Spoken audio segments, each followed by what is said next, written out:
ahead, do whatever you want with this. All right. Yeah. Do you guys see the recording bubble? Is that working? Yes. Okay, cool. Oh, the red one. Yes. Okay.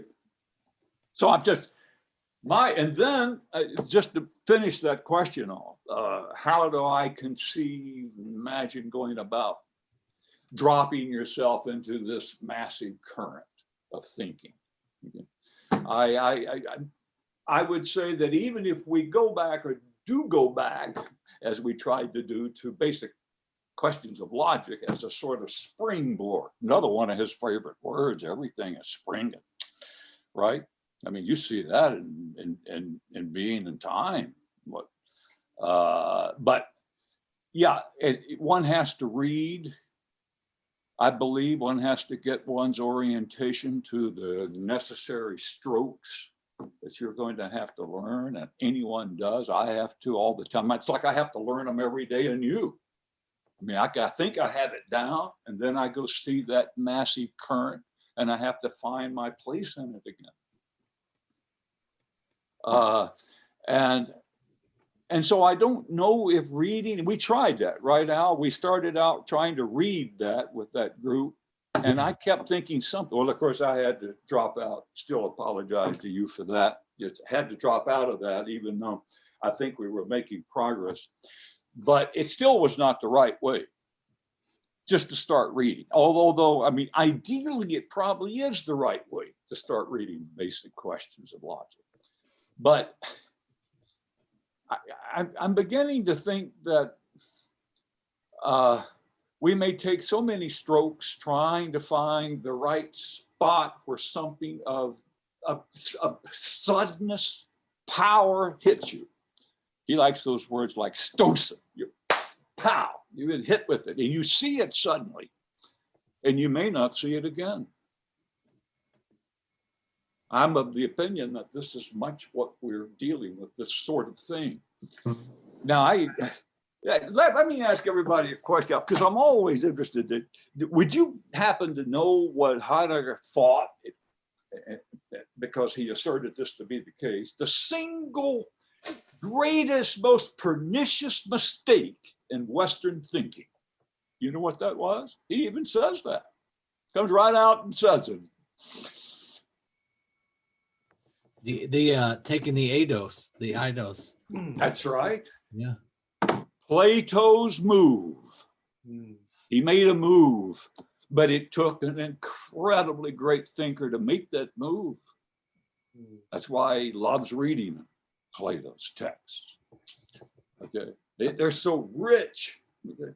What about it? Like taking of the idea as the essence of being, as the essence of beings? Yeah, exactly. To take it as the was sign. He likes to remember the German word, the was sign of a being.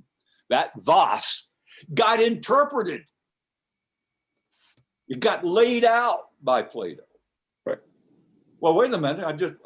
This is great if you don't mind one other remark. A laying out, if that's how one interprets the English translation of a German word, which we use as interpretation, right? Whence that out? Aus. Whence that out? There's another current. Plato was in it. So something, that current? What? Yes. Sorry. So something has to be already in, so that interpretation can be laying out. You're right. Using the wonderful language of being and time to explain that. You're absolutely right. Yeah, you're absolutely right. There's always going to be that. What are those three sorts of conditions for any interpretation? Yes. First, there's the association with a Haben word, right? Yep. There's a kind of a vor. You hear that, right? Is that not right? I mean, you German readers can remind me of this. It's a kind of a Vorhaben, right? You have to have already be in a circumstances and ahead of it. The vor is already there. You have to have something already to go out towards what you are. Yeah. And then you have to also have, there's that vor word attached to that other condition you just meant, which is what? It was saying, Yes. see something, right? Right. Foresight. Yeah. And then, Yeah. yeah, you have to have that. Wait a minute, we're close. What did Plato have? Such that he could size it up in that forehaving and foresight, and then do what with it? Gather together what he has seen into a conception, Vorgreifen, right? Or something like that. Isn't that the last of the conditions? Yeah. That's why he had to write these Ereignis works. He has to really make clear what it was and from out of what. Can we even conceive these three conditions of any interpretation as you laid out? I mean, am I right? I hope I didn't mislead that direction you were going in. No, I think so. I think so. I think the way I these days I'm really grappling with this is thinking about metaphysics and then the overcoming of it, essentially. Oh, right? absolutely. That is, right. So this idea of the newness, in the sense that, well, so it predicates, it seems to me, on a radical first reinterpretation, or basically, right, I don't know, I would say even a genuine, basically, grappling with the tradition, because the tradition can be also like be respected, but actually disrespected at the same time, right? If you don't basically interpret it radically enough. And right, so right, so because the problem of tradition physics is not just basically reverence for it, right? That can actually destroy it, basically. If you just say, oh, because it is valuable, where does the value come from, right? It becomes something very subjective. Historiography. Exactly. So Heidegger seems to me does that sort of justice to thinking metaphysics, meaning that giving it a radical reinterpretation, so redefining it in some sense. But that seems to be not even enough, right? And that's what I think takes us to maybe to things like Ereignis. And as I was reading beginning, is that, well, yeah, so we can say a lot about that first part, right? You know, I'm very fascinated with his treatment of Kant as well, because I think it's essential, right? So like the Kant book that he writes afterwards, and right, so he reads this Critique of Pure Reason as the grounding of metaphysics, and the discussions he has, for instance, about the possibility of it, the meaning of it. I think it bears a lot, for instance, for other human sciences, if you want to grasp them, and like, you know, anthropology, structuralists, and so forth, because they have interesting things to say. And I think it's anyway, so, and they typically basically end up being Kantian in some sense, that, you know, they basically, what they do, they basically get this sense of metaphysics that, well, it's not just even, it's so the sophisticated ones go beyond epistemology. So basically metaphysics is not just to give you basic principles of science, right? So to tell you what are the postulates that you need epistemologically to do science. Metaphysics tells you what sort of design, right? So it basically tells you what is man, that allows it to have a relationship of being to things as such. So if you regard yourself, for instance, in the sphere of sociology, let's say, right, or, you know, sociological study of literature, sociological study of politics, everything, right? So basically, metaphysics of that sociology or that positive science tells you basically, actually tells you what can you expect in the object of a study itself, by telling you the ground of the subject matter or the science itself, right? So it grounds the science in that sense. So I think, like, it seems to early on, somewhere says Heidegger that the Copernican revolution, the so-called Kant, is that, so it tells us actually, definitely our problem is not going to finish with the concern with the correspondence of the objects and concepts, and that our concepts must basically correspond to their objects, but actually he topples it in some sense by the Critique of Pure Reason, by telling that indeed it is the object that must conform to their concepts, because these concepts essentially belong to this thing, which is subject, this human being. So it constitutes it, but it just doesn't constitute itself. It constitutes it as its relation to phenomenal, right, to basically the beings or objects. Therefore, it is right. So it is this metaphysics that is going to be also, in some sense, ahistorical, right? that pure reason basically can develop, that tells you the bounds, the limits. It's basically, Heidegger uses this, he says, laying the ground, it's as if it's like a projection of the possibilities of all those sciences as well. So, okay, so this kind of interpretation, therefore, allows him to, so I would say he further shows that, so basically that fundamental ontology that he definitely develops in Being and Time is essentially that grounding of metaphysics. So it seems to me that's relevant, but then this overcoming of it is one that I haven't studied much, right? And I think that's these later texts that are coming up, and I'll be more interested yet to with you.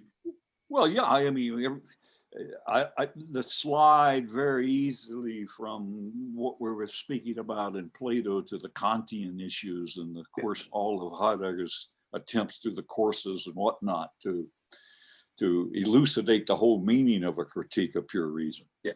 All goes along the line that you just said, but we're back once again. If we're trying to open up what makes possible that vor, that even that vorlaufen, and somehow an anticipatory resolve towards oneself, has something to do with death, but let's just try to see that more generally and see that vor also in connection to what's required for any interpretation. And your question was, yeah, how is metaphysics to be interpreted? What will be the stance that will allow him to grasp that? And then your first expression, Uber Binden, he wants that to happen, an overcoming of it. That's only one translation, though, of that word. Okay, but yeah, but I don't know. Did something happen when you say though? Vor whatever from aus, from out of what? We just pinned it down. I mean, that's the direction that has to be opened up. And you were right to say it's got to be related to the term Ereignis, but there's another term that's in there, that aus also gets questioned deeply enough to arrive at what kind of a beginning is it? What kind of an inception is it? We have to address the Anfang of the Ereignis and the Ereignis of the Anfang. And that there can be no going anywhere else without these kinds of questions. And I was just trying to say that certain, you can be hit with that sudden idea from out of what it will emerge, this for having, foreseeing, and foregathering into a concept. And the whole, and Plato's deciding the whole of metaphysics here. The very, it's laid out. And it's so perfectly laid out in this text. Basic questions about logic. And that's why I was saying that I ask you, and thanks for the answer. It pushes us forward to ask questions about out of what are we to understand anything like deciding something about critical questions like truth. And you've already sort of coursed over truth as correctness in various ways. You see that somehow it's bound into this discussion in some way. And how truth as correctness even raises a further question from out of which it can be settled. The, what does he call it? The Wesen, I know you German readers will know how to, the essentiality, it's translated a lot by many of these translators. What's the essence of essence, and what essentiality does an essence reside? Plato has to have that, and that's what we've just said. He decided in an incredible stroke of thought. It's so powerful that we're ever in his cave and working ourselves out. And like Socrates, hurrying back real quickly and not saying a thing to your fellow man for fear they'll kill you. That's in the great myth of the cave. Plato did, I mean, yeah, there's a lot to see. So, I mean, I'm just trying to open up already Ereignis And Anfang, in just a few remarks, I'm hoping it opens up. It can disappear from my mind very quickly if I get sidetracked. Well, that's what Heidegger's always saying. He says, don't fret. Of course you're going to get sidetracked. I fell down too a number of times. I said, you have to get back up, Right. okay, and try to capture this current. Right. It's not easy. It comes of a sudden. It's singular, as many people translate. No, that can't be right. I mean, it can't say everything about some of these terms. Perhaps it does. Einzig, I think that's always used. How many times have you seen that in being in time? Einmal, and it can only happen once. I like that. For once and for all, how innocent that expression sounds. We say that all the time, don't we? For once and for all, something or other. Yeah, that's what he's saying. The whole of beings for once can be grasped. And just that innocent little term, once and for all. And this lecture, I believe it encompasses these tensions all the time. Every sentence. I mean, he's not even through 2 pages of this before he's making these statements that one of you have already said. I'm sorry, I can't remember. Something about beings, the being of beings, and nothing more. Yeah. I mean, I love the thing that you were talking about. I just got a glimpse of it from some of your discussions in Being and Time. That famous line about death is the possibility of the impossibility of existence. That's a famous line, right? Is that from 53, I think. And you know, how many ways can you think that? Is there a way you could think that would be shocking? Not merely for whatever's required within the horizon, let's call it his sort of hermeneutic approach in Being and Time, but what else could it mean? This is what I was actually trying to think.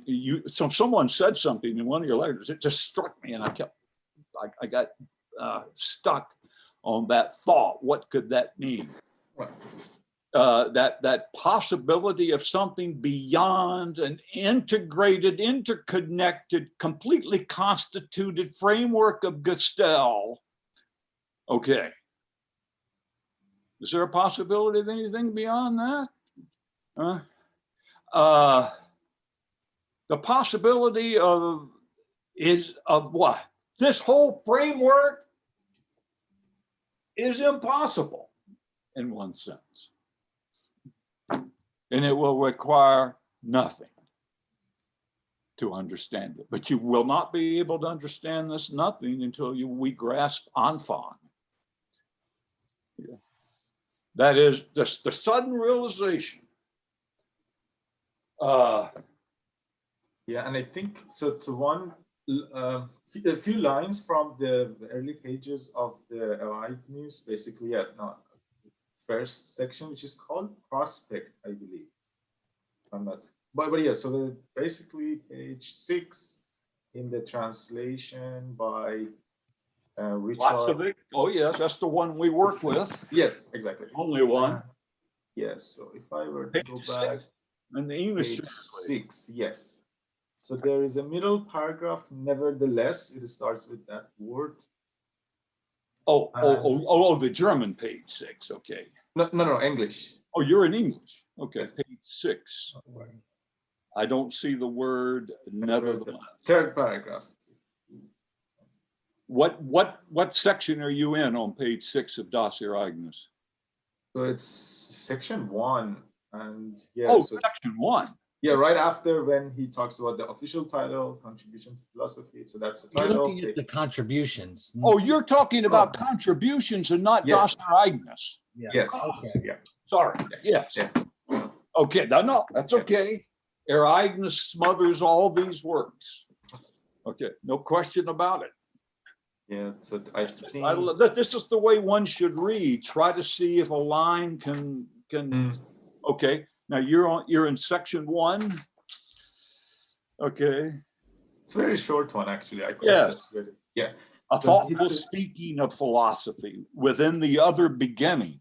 And what's the word for beginning? We just have to face up to this. Anfang. We have to have already thought this word out.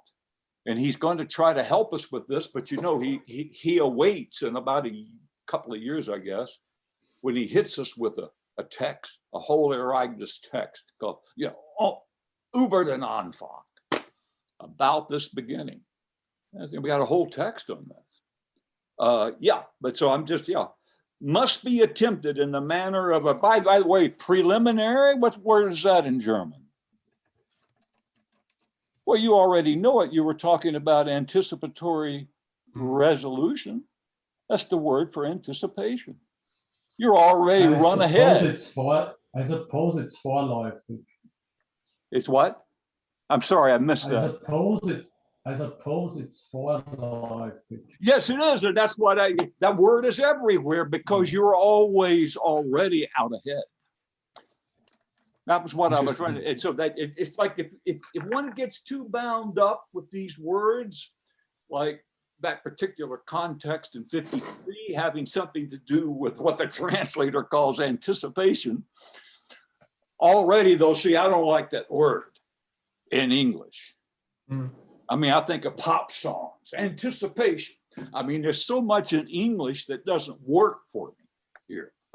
And but don't get me wrong, there are pop songs like This Magic Moment, which say a heck of a lot all at once. Glances are flashed. Okay. And an Augenblick, right? And people capture that.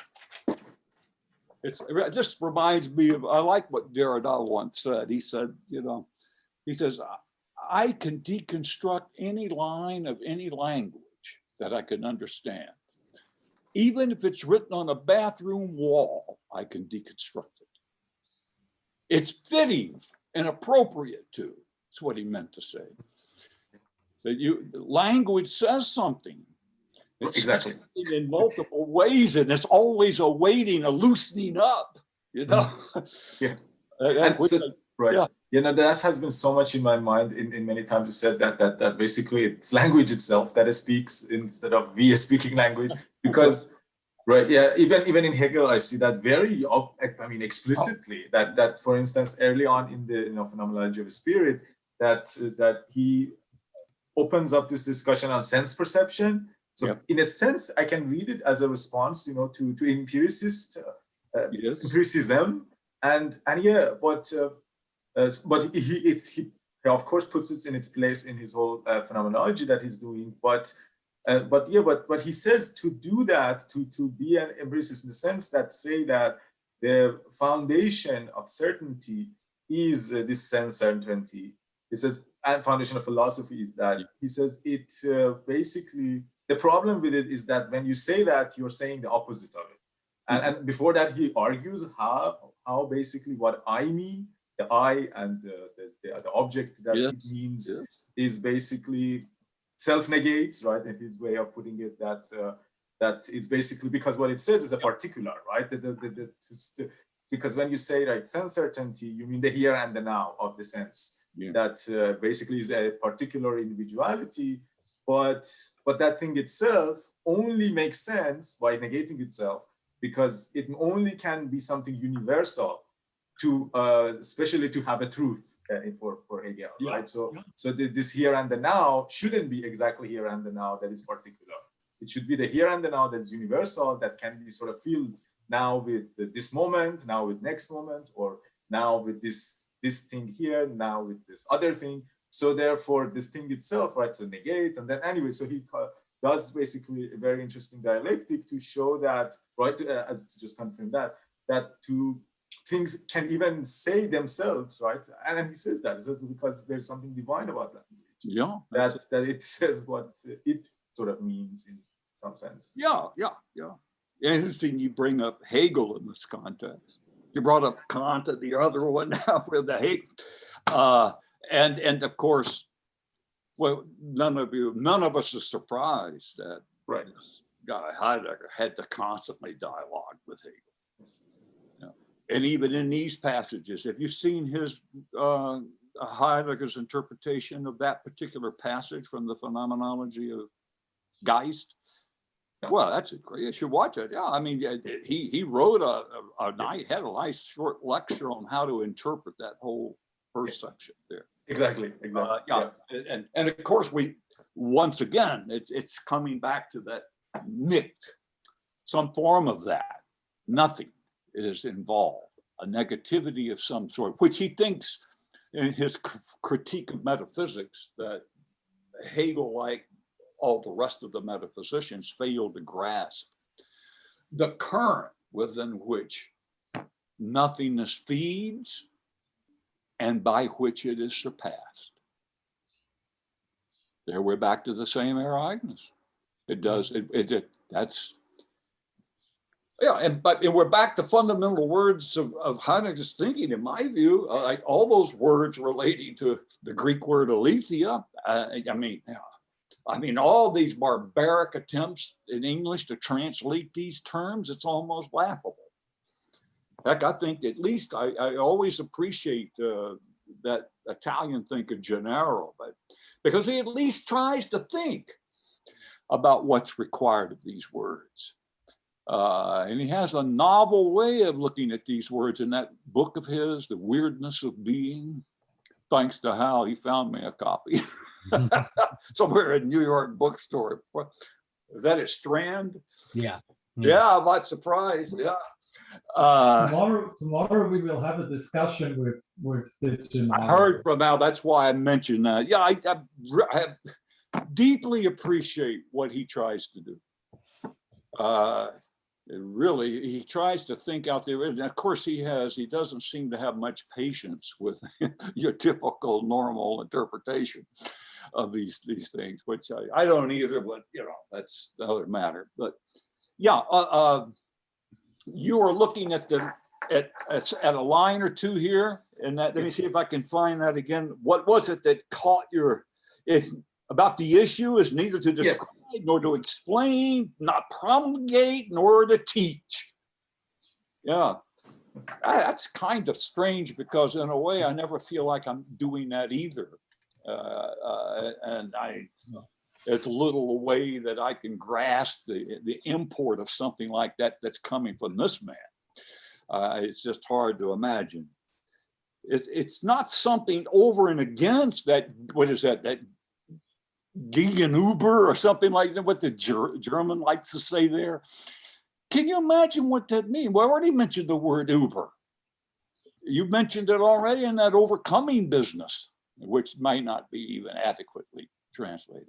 But he loves that over and across, something transitional. It's always temporality. We're not far from it. And it's like how to be in a current, you're traveling along in it, know enough to see the source of it and extract yourself from it if necessary. All of that's already involved. Something like that, I think. I just hard for me to read this without seeing all of that. Some people laugh when I tell them this, but you can. It's just what I think is going on. And I believe it's been going on in his works all the way down to the very end. And by the way, I meant to say that darn statement about Plato, which occurs in this book, by the way, the most pernicious, disastrous. By the way, I love irony. I think that word disastrous there, when he uses it in this basic questions of logic, is built on that German word stürzen. It's like something falling apart here. Okay, if I grasp it, but see, I'm totally overwhelmed by the presence of that word at one part in Das Ereignis. It's a whole section's called he doesn't use the normal term for like einstürzen. I don't know. I think that means something like maybe caving in on itself or something. Yeah, it's the falling, that Einsturz der Aletheia. What does Ein, do you think, add to that? That's something like, now here's what he It does. collapses into itself. itself. Yeah, and that's kind of good. And it continues in itself as a coherent world of Gestalten. That's what he's saying, okay? Because he says this. There's one point that I found in one of his works where he says, the whole point of my thinking. He says, I mean, no, he doesn't say that. He says, the sum of all things, he would use the German word sum, S-U-M-M-E, you know. And of course, one hears in that a whole lot of Latin. I mean, the Summa Theologica, for example, the whole point of Aquinas's works. And yet he uses it here. And he says, the whole point of the sum of my thinking is to step back into Vorstellungsdenken. And then preserving it. So the Überwindung isn't completely wiping it out and going beyond it. It's not a victorious move. It's learning how to save it so that you can see things differently. It's just, I mean, I'm trying to get down into the kernel here. And that's much like what the word Entbergen is, which he finally decided was the best way to handle that in German, right? Instead of that standard Liddell and Scott in English gives an exact translation of the typical German, I guess, is Unverborgenheit or something like that, right? That's unconcealedness. And of course, that's excuse me, go ahead. This abscondedness in Degenera's language, right? I wish I could have understood that. There's either my speakers are distorting or it's... No, yeah, maybe I had a lag. I said this abscondedness in Degenera's language. That's Gennaro, isn't it? Or no, he doesn't. No, I don't know about that. You go ahead though. Yeah, abscond, ensconce. That's how he wants to take that Bergen. I think I wonder about the genealogy in the sense that I think that's a term that's I don't know. There's something in my mind about the philosopher who used that basically to talk about, for instance, the withdrawal or hiddenness of God. I think that absconding, right, meant by there's one specific philosopher which I really cannot remember. Anyway.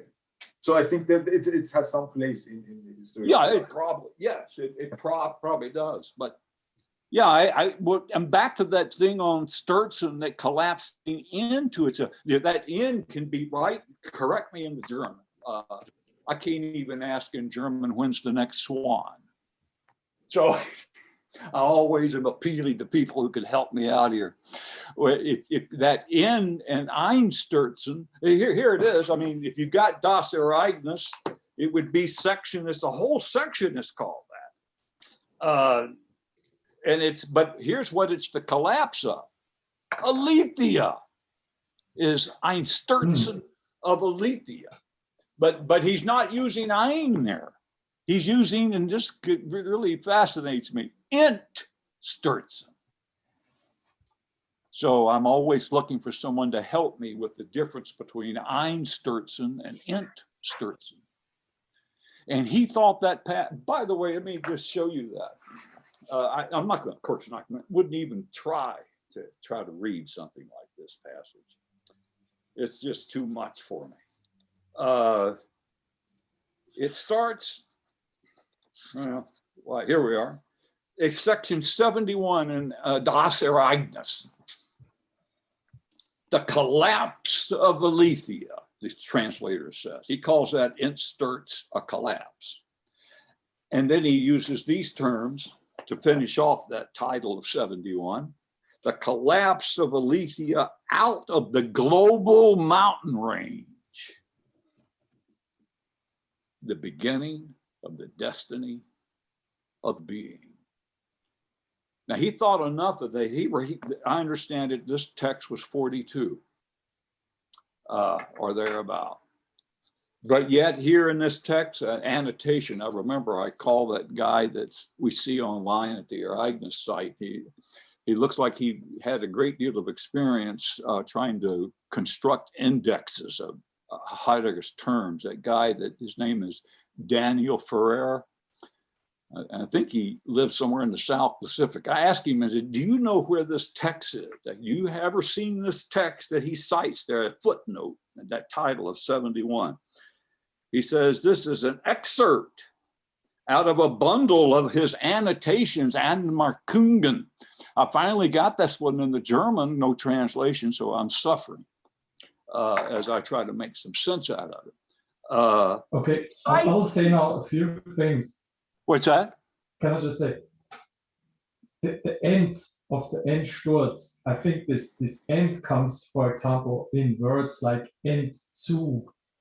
That means it withdraws. So it's kind of like a falling, but it's kind of like something that takes, it goes away, so to say. It's the distance is, so to say, growing. Yes. Although that word is very much not used. So that's really a composition. I found that out. I couldn't find it in the dictionary. Yes, exactly. Yeah, you can't. Yeah. But the end is, again, it comes in words like Entzug, which means just that there's the distance is, so to say, growing. Yeah. And does it not? But here's what struck It's the same. It's the same. Maybe you know the word Entfernung. That's maybe something is lacking, so to say. Yeah. That means what this end shows. Okay. Could that be the same ent that is the prefix to Bergen? And then It's what the same, yeah. Say, yeah. The same. The same, yeah.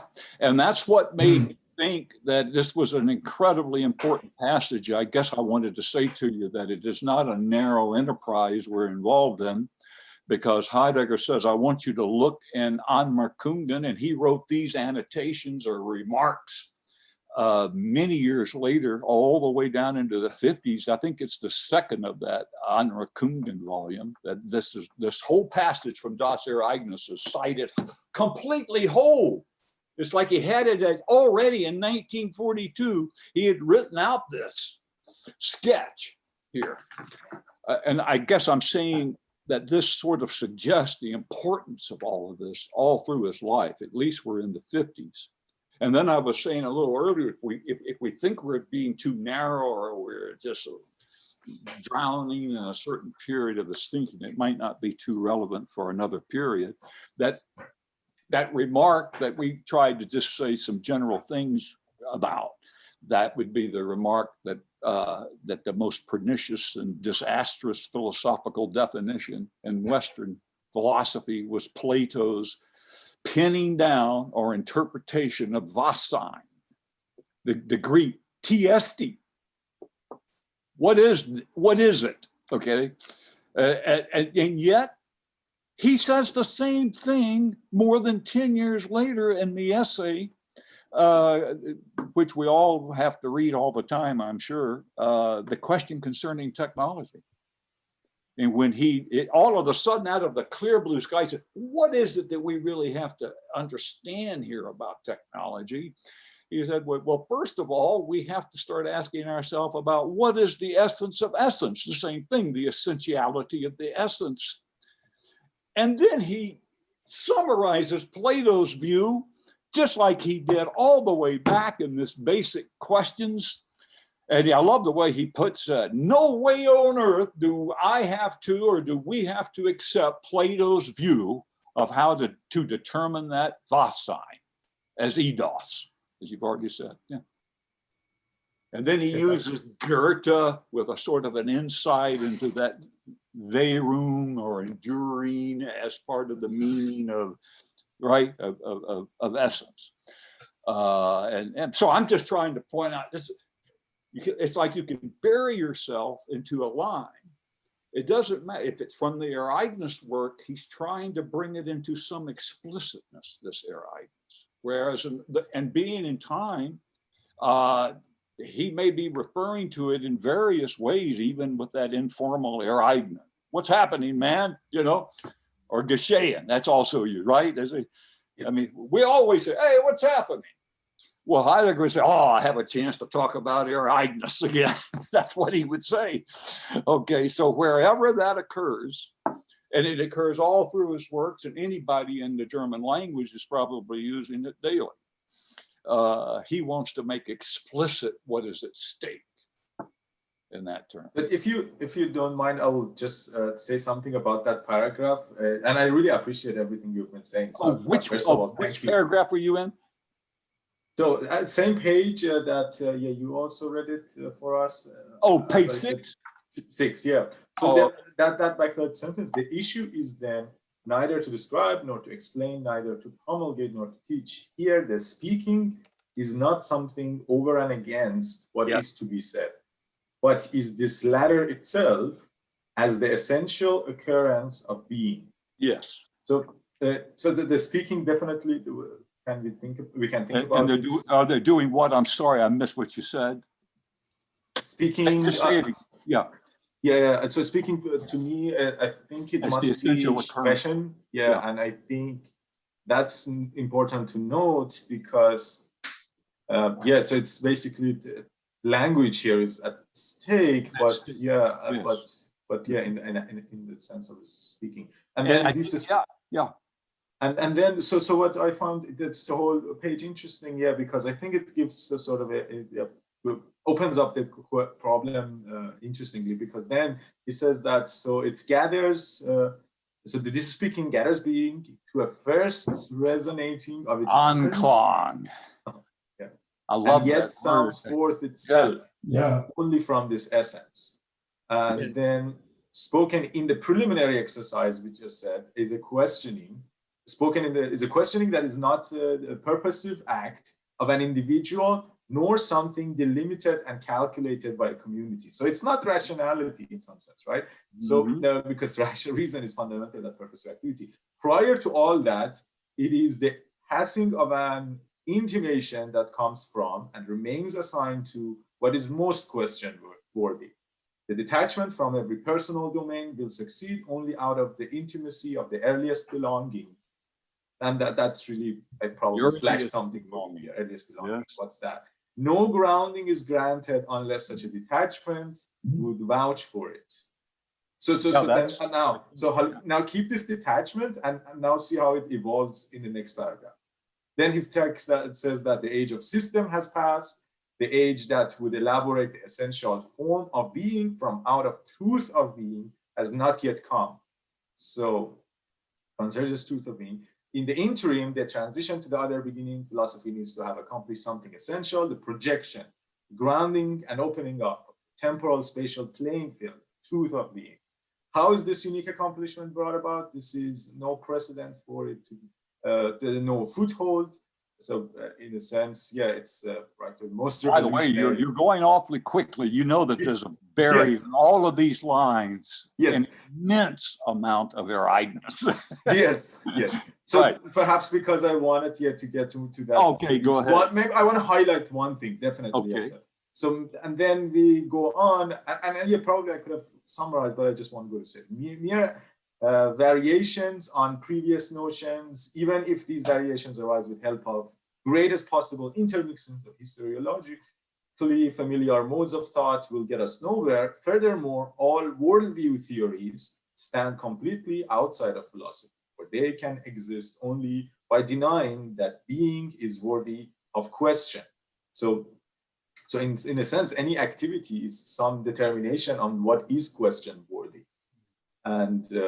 And hitherto question-worthy, let's say, domains here is finding still be in oblivion or in basically lethia, right? Rather than alethea. Okay, by honoring this question-worthiness, philosophy possesses its own dignity, one that cannot be derived from elsewhere and cannot be calculated. So to talk about basically uses of philosophy only means that you have basically brought it down, right, to the level of something else, and make it secondary, right? So all those efforts. So all the decisions are regarding philosophy. This is the last one I want. Regarding philosophy, dealing arise from the preservation, of this Baru. dignity Yeah. as the preservation of this dignity. So that sort of, what was the other term I was talking about? That The was detachment, right? That he was talking about, and vouching for something, right? To basically getting beyond the level of personal, communal, basically a historicism, I would say. So if you say that basically that the sense of being, the question of being is something absolutely historical, right? Any community, right? Any Dasein would just is what it is a response to question of being, okay? But then the immediate danger is historicism. Is that right? Is basically to imagine, and that is already, as it were, predetermined, or it's so that sort of problem. What it shows to us is actually is more essential, right? What it tells us that it is needs something that needs to be coped with instead of it's the most essential task that facing us, and we're always like sort of falling into this. So therefore, a good response, I think, is that what I like is this preservation that I think to me connects to the Bergen, right? So basically, if we think about it, it's what it means, what it brings to me is, first of all, as the Indo-European root of it. So in Farsi, Persian, we also have steel borj. In Indian, you have it. So what it means is basically means a castle as well. So if you still use it, right? So to talk about a stronghold, I think that's a better word. So in a sense, that Bergen is basically that preservation, right? So it's basically holding to what it is, right? Maybe we say like stand like a mountain there, right? And what it means, right, that it's holding to itself, right? There's some sort of that kind of strength and power in it, but in a very specific sense, right? That it's in the maybe the stance that is taken. So anyway, so I wanted to say that what is question worthy, and then as you said, right, be coming back to it ever and again, and coming with it as a preservation of that which is question worthy and becomes question worthy. I think that's an interesting way to think about this. Well, absolutely, I agree. The whole issue is, I mean, I've often thought and still struggle with this, how to really translate Aletheia.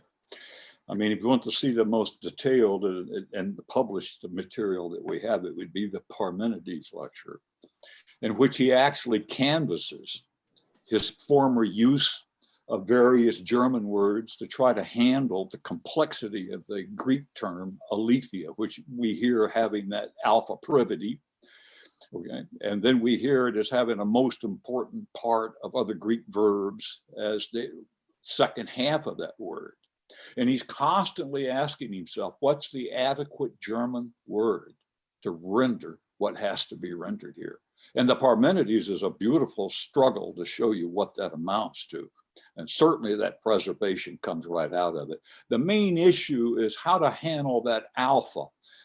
And in the most general way, it could be said that he thought the Greeks were not able to grasp that alpha as an int.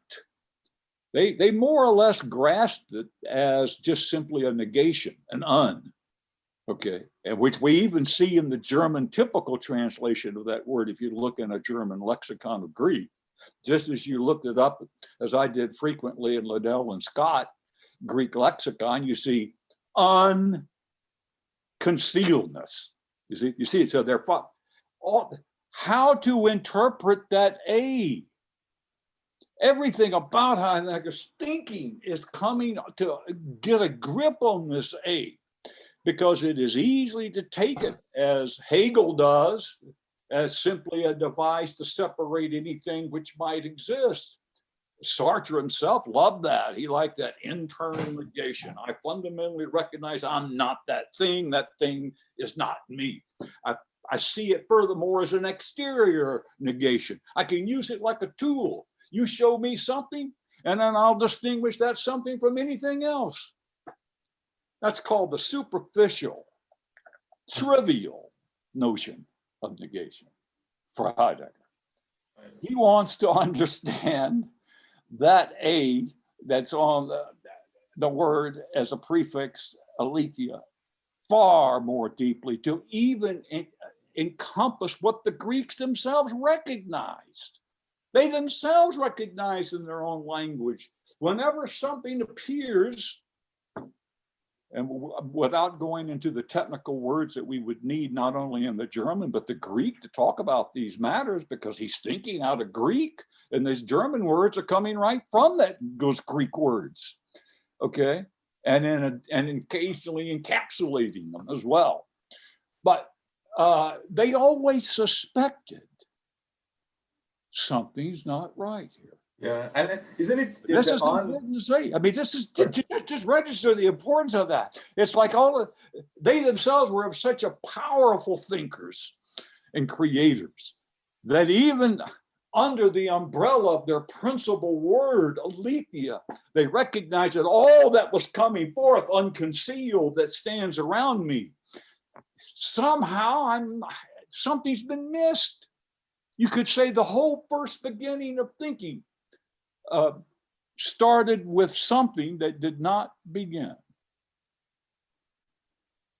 Yeah, I love that expression. He loves that. There's something eerie about saying all of these things that are did not begin. Of course, typically we say, oh, they did too, because my father over there begat me.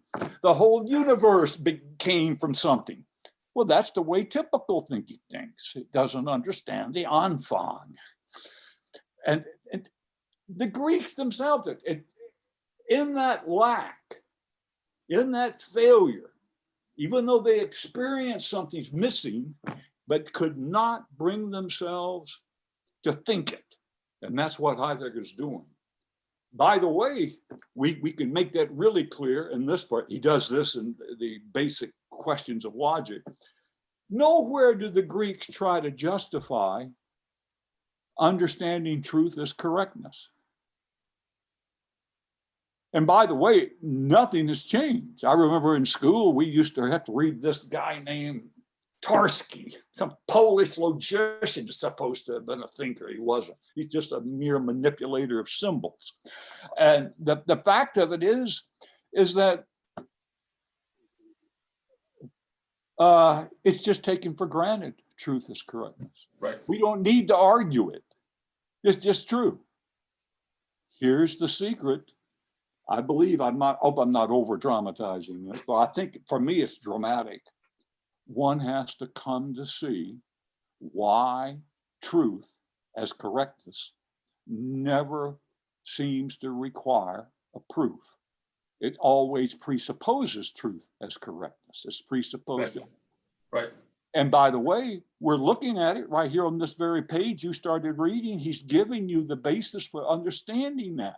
Look, I'll read it again. You nicely fell upon that line. And I believe it's something might have been speaking to you in that line. He says here, speaking is not over and against what is to be said. Now, I want you just to think about that for a minute. That's going to get a lot of discussion, this over and against what is to be said in a proposition which is supposed to correspond with the matter. This is what this basic questions of logic is all about. This is some kind of traversing of the open, right? And if we were to, and we go further and ask a question, whence comes this kind of a traversing of the open, where it's not even the responsibility of the human being who can think this and express it in language to even ask what justifies truth as correctness. And he says this, he says, I want to say a manner of speaking which does not arise at that level of over and across Uber. I think that's that gegen Uber that we talked about there. What is to be said? Well, that's the whole world that the Greeks laid out in their interpretation with that vasein. But you have to see that interconnection of correctness as taken for granted, holding for all beings. It's what makes it possible for the captain of the enterprise to know that however how far he goes to the edge of the cosmos, he will always only encounter beings that he could correctly surmise and calculate. How dramatic is that? That's You pretty- know, I Now, totally. the question is how to understand that. What guarantees that for Plato? That's what we have to see. What warrants that? Right. What current has he taken up such that, oh, how nice. I start to think, and look what is available for me. All kinds of beings. And such that I can figure them out. Well, how nice and convenient that is for a thinker to find everything laid out for him. I used to ask my uncle that question. He was a physicist. And we argued all the time, but I was too young. He was too clever and always trapped me. But I had the insight, that, I would say, isn't it convenient for you physicists like Newton to, for example, discover one day that everything is so arranged that all of your mathematical concepts fit? Now, of course, Descartes was honest here. He was at least one honest thinker to put with the foot right in the modernity. He understood something. He knew it would probably be unpopular. What guarantees that fitness for Descartes? What guarantees the fact that there will be a fitness, appropriateness for Newton? Or Einstein spoke of it often. God, the creator of all that is, makes sure that everything fits. Well, who is a physicist to be certain that everything is going to fit if science is supposed to be an examination of being, not to just simply say, oh, well, we don't have to do anything more here. Everything is out there for us to figure out, and whatever we say of it can be confirmed as true. This is the key, yeah. I want to say quickly that one of them, maybe to go back to the beginning, that you told us about the Sartre and its role in certain times, periods. I mean, in his lifetime, basically. Yes. Right? So it's always interesting, yeah. That how much. So if you think about one of his most important texts is also what existentialism as humanism. Oh yes. I mean that tells you quite a bit about the rule of. The role of, or his response to truth of being, right? That as it seems like he has, I don't know how much he takes it up in being and nothingness, but over there, certainly there's no discussion, right? So basically humanism is basically, right, I think it's already, plays that sort of grounding role for his sense of existence and being. And that's quite interesting. And I think, so therefore I would say, in a sense, I would see him as a response to Heidegger, but in a sense that it is a response that tries to gather itself, sort of secure itself for itself against something, again, humanity, right? Humanism, right? So he, to me, seems to be very Cartesian, Sartre, in some sense. But anyway, so I think that's interesting. No, you're right. I mean, of course you're correct. I mean, I guess he noticed that and was somewhat embarrassed with that, being in itself and being for itself, which sounds a whole lot like how modernity would start out in thinking anyway. There's matter and consciousness, mind and spirit on the other side, or something like that. As I said, I was misled so many years in a certain way by Sartre that I find myself perhaps being a little bit perverse in my negative attitude about what I see. Like I was trying to describe a little bit earlier, I read a review and a paper all 50 years later, and it's the same thing. He was trying to justify how Sartre felt the need of laying out a concept of freedom such that we need to protect the freedom of others, which is, of course, a purely Kantian position as well. I mean, he knew that. But still, something like that is going on. But I just wanted to say that, I mean, I'm showing you how I read and hope that it makes some sense. I mean, I can't, these lines, it doesn't matter how many lines one gets through.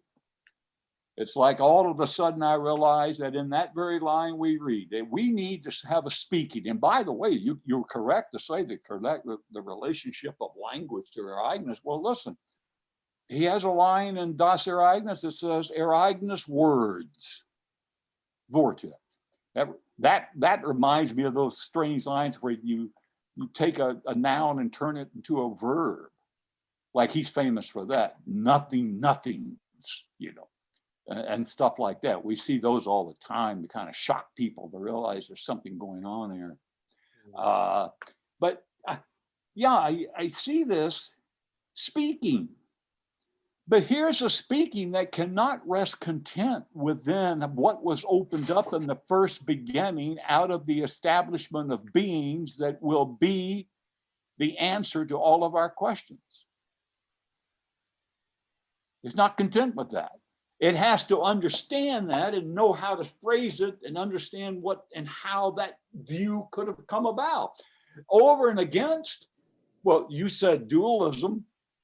There's the foundation of dualism. It must be some kind of a view when two important or essential beings find themselves over and against, like mind and matter, okay?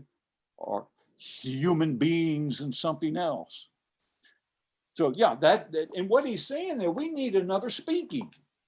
We need another kind of Ereignis to happen with our words, so that what is but that this latter itself, this what is to be said, as the essential occurrence of being.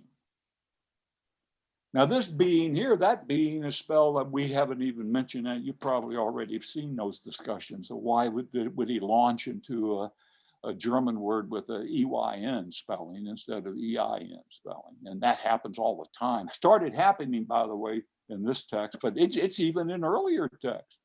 He knew about the spelling of that German word, which came out, I think, of poetic sources, particularly Holderlin. Okay.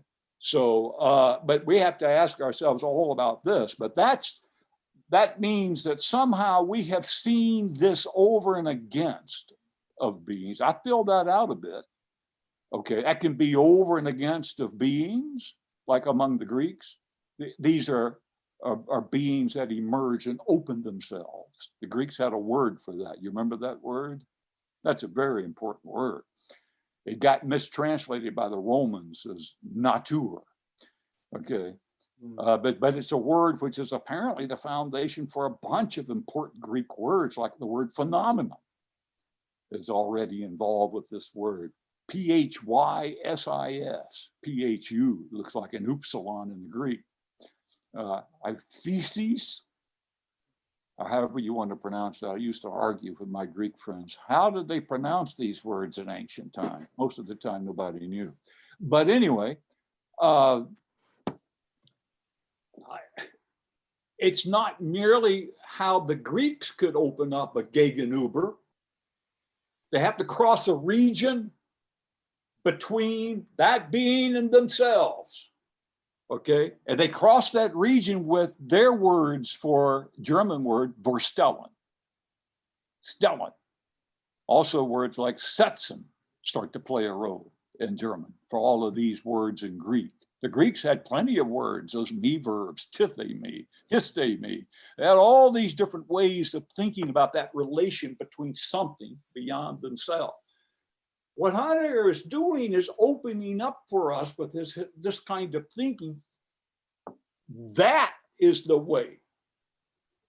All of their language expresses itself by this crossing over a region to another being in a certain way, and it articulated that way by all the placings that it could engage in, and the setting forths and everything that it could engage in. But not every period of the transformation of aletheia is a setting over and against things. In the modern period, it's a setting over and against. The very word for this indicates it's an over and against. Gegenstand, right? What is that? How's that translated normally, do you think? Object. Exactly. See, you can already hear the Gegen, it's there. It's that thing over there. That's an object. But you know that word is a very powerful word in the history of of philosophical thinking. Descartes already observed this. He knew there was a distinction between the object as something perceived in a mind or a consciousness and the object as a thing standing on its own. Okay, but this is an insight into how he deals with all of this. He's enabling us to see a whole opening up of however beings could possibly be for humans. And the way the Greeks opened it up first. And well, I'm not making a distinction yet between the Greeks themselves. There's important, I mean, he goes into how obviously Anaximander, Heraclitus, and Parmenides aren't doing what Socrates was doing with his hypertrophic brain, says Nietzsche. Yeah, he's not, they're thinking in another way, but they had to come to terms with what those early Greeks, Plato had to come to terms with what those early Greeks said. And so did Aristotle. He had to come to terms with them and Plato. There was a calling there. Something was speaking to them to articulate in philosophical language, you know, in that domain where eagles soar, says Hegel. That's philosophy. Okay. And so Heidegger says, well, you're right about that. There is a soaring here. Okay. And thinkers think it. And among these Greek thinkers, there's some powerful ones, and they articulated it. Okay. And all those articulations flowed right out of their experience of aletheia. Their language was so powerful it could point out we call it the shielding word. It has the most height of all heights, H-E-I-T, kind of like a serene, clear openness, and opens out. And so every time you use the word true, and the Greek, you can say, hey, it's true that thing is red. And you can use the word aletheia in another form. It's just used as an adjective there, or a true being, okay? But you can use the German too, which is just wahr, right? I have that right? It's just wahr. But then there's the abstract term, Wahrheit, and the ear has to be open then. There's something height coming from some other current out of it and from it that allows Var. By the way, in this book, Basic Questions, another way you'll love it, he actually shows you how that happens when Aristotle sets himself the task of discussing the various definitions of essence. He shows you how all of these arise in a great current of meaning that comes, that they're trying to formulate, okay? And they have to catch hold of it and do what you were saying earlier, you know, if we interpret it hermeneutically, you know, have it at one's disposal, see it ahead of time, and then gather it up into a fitting concept. But that having will always outrun those conceptualizations. Sometimes the Greeks even recognize that. Now they recognize that in their poetic works. That's why there's so many constant poetic examples where Heidegger wants you to see the great current in which these philosophical thoughts are set and articulated out of. And that's why he has his poet, you know, Holderlin, doing very similar things. But anyway, no, I just wanted to say, look how that one line already it even shows that step back. The whole sum of my thinking is to step back into that world where beings are there. They face one another. A certain being is the human being that tries to understand other beings. Okay? To step back into that domain of all sorts of currents going on. Because even thinking, I mean, a Greek could even say, if he's thinking at all, he has to use some words, and he might even use the words, I would like to think about something. He might use the word we translate in English as method. But then that's already very powerful in Greek. That's just going a long way. You could even write, I guess, for that META, you could even write, that's a cross too. You could, there's an Uber, there's going across. By the way, what? Going down and across, hodos, a road. Everything is a path, the path of thinking, something like that. All that's going on. I guess in all of this, I'm just trying to say how I do things. I don't know, you know, to what extent it's it's of importance to anyone else. I just keep wanting to open it up and try to hear back like you've been doing already, to say things that makes all these currents open up, and I just simply want to get in them and see where they go. And I don't even think we have to read that long. This essential, but of course there are always these technical things, like what does that German for essential occurrence? Yeah, he uses that. It's Weisung there. Yeah, and it's Weisung. And then if you go read about all of these things, why would he have used that word? Okay. And contrast other words for essence, you know, with that. You get, of course, you get endless scholarly discussions on these matters. You know, a good place for that would be the first contributions that was translated was by that. By the way, he was, I think, Iranian descent, Parvus Imad. His name was Imad, E-M-A-D. Oh, yes. Yeah. Was he from Iran? Don't know. I doubt. Okay. I'm not sure, because if it was, I would have heard it. Well, yeah, but he translated along with another scholar the first this text here. Yeah, and it was so debunked by. Oh yes, sorry. Yeah, I was wrong. It is. Yeah, he's Iranian. Oh, is he? Is he? Yes. I always admired the man. Yes, yes. Although his translation was just absolutely laughed at and criticized. You see, I find things like that disturbing. I mean, I happened to years ago had a relationship with the guy, the scholarship, you probably have heard his name, Richard Polt. Okay, he lives here in Cincinnati, he teaches at Xavier. But he himself, I think, leveled the criticism, as many other of his colleagues and other people across the world, that they look for a translation that would more be accessible to more people. Let's put it that way, be accessible to more people. Well, you know, by the way, when one asks for something like that, what is one really asking?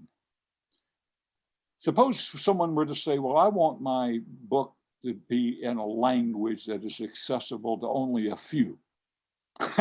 That would not, perhaps we would think in our age that does not go over too well, doesn't it? Doesn't.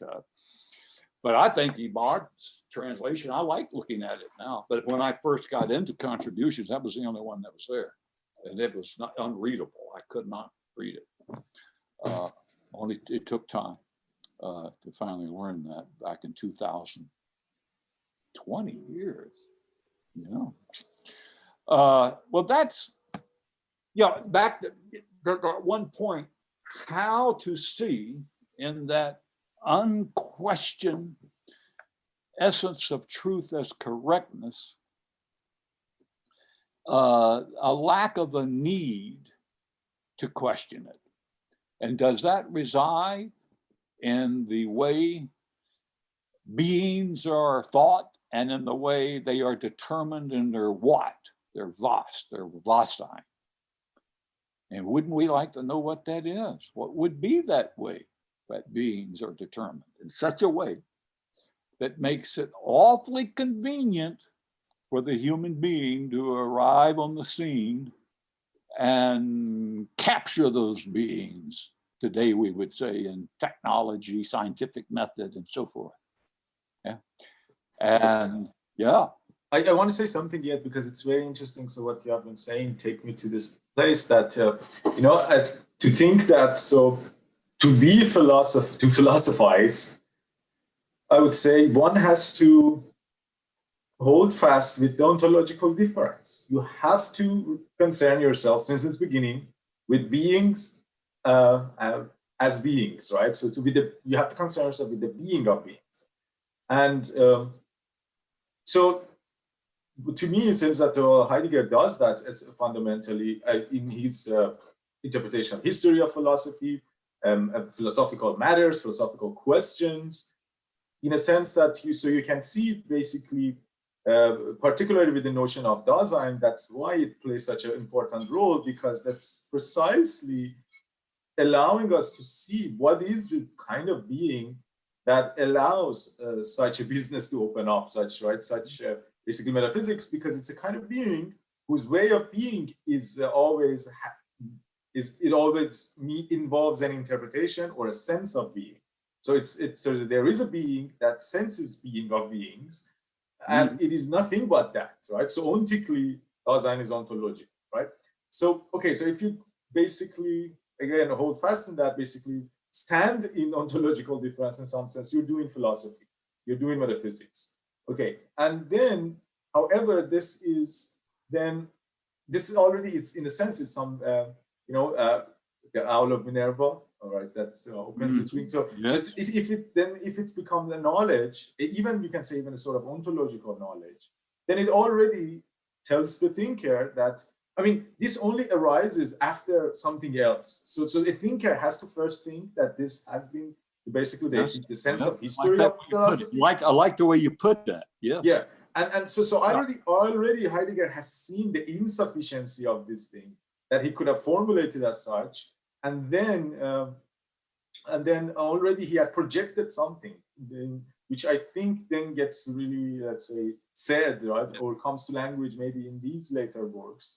But then I think, yeah, as he points out, there is this, let's say, yeah, lack of precedence, as it were, towards what he's doing here, or our regard basically with the truth of being, the truth. Because isn't it fascinating? And this is another thing you kind of brought to my attention, that, you know, when we say aletheia, truth of being, well, okay, so this thing names something, but it is precisely, what is it? You see, we don't even have language to think about what is aletheia.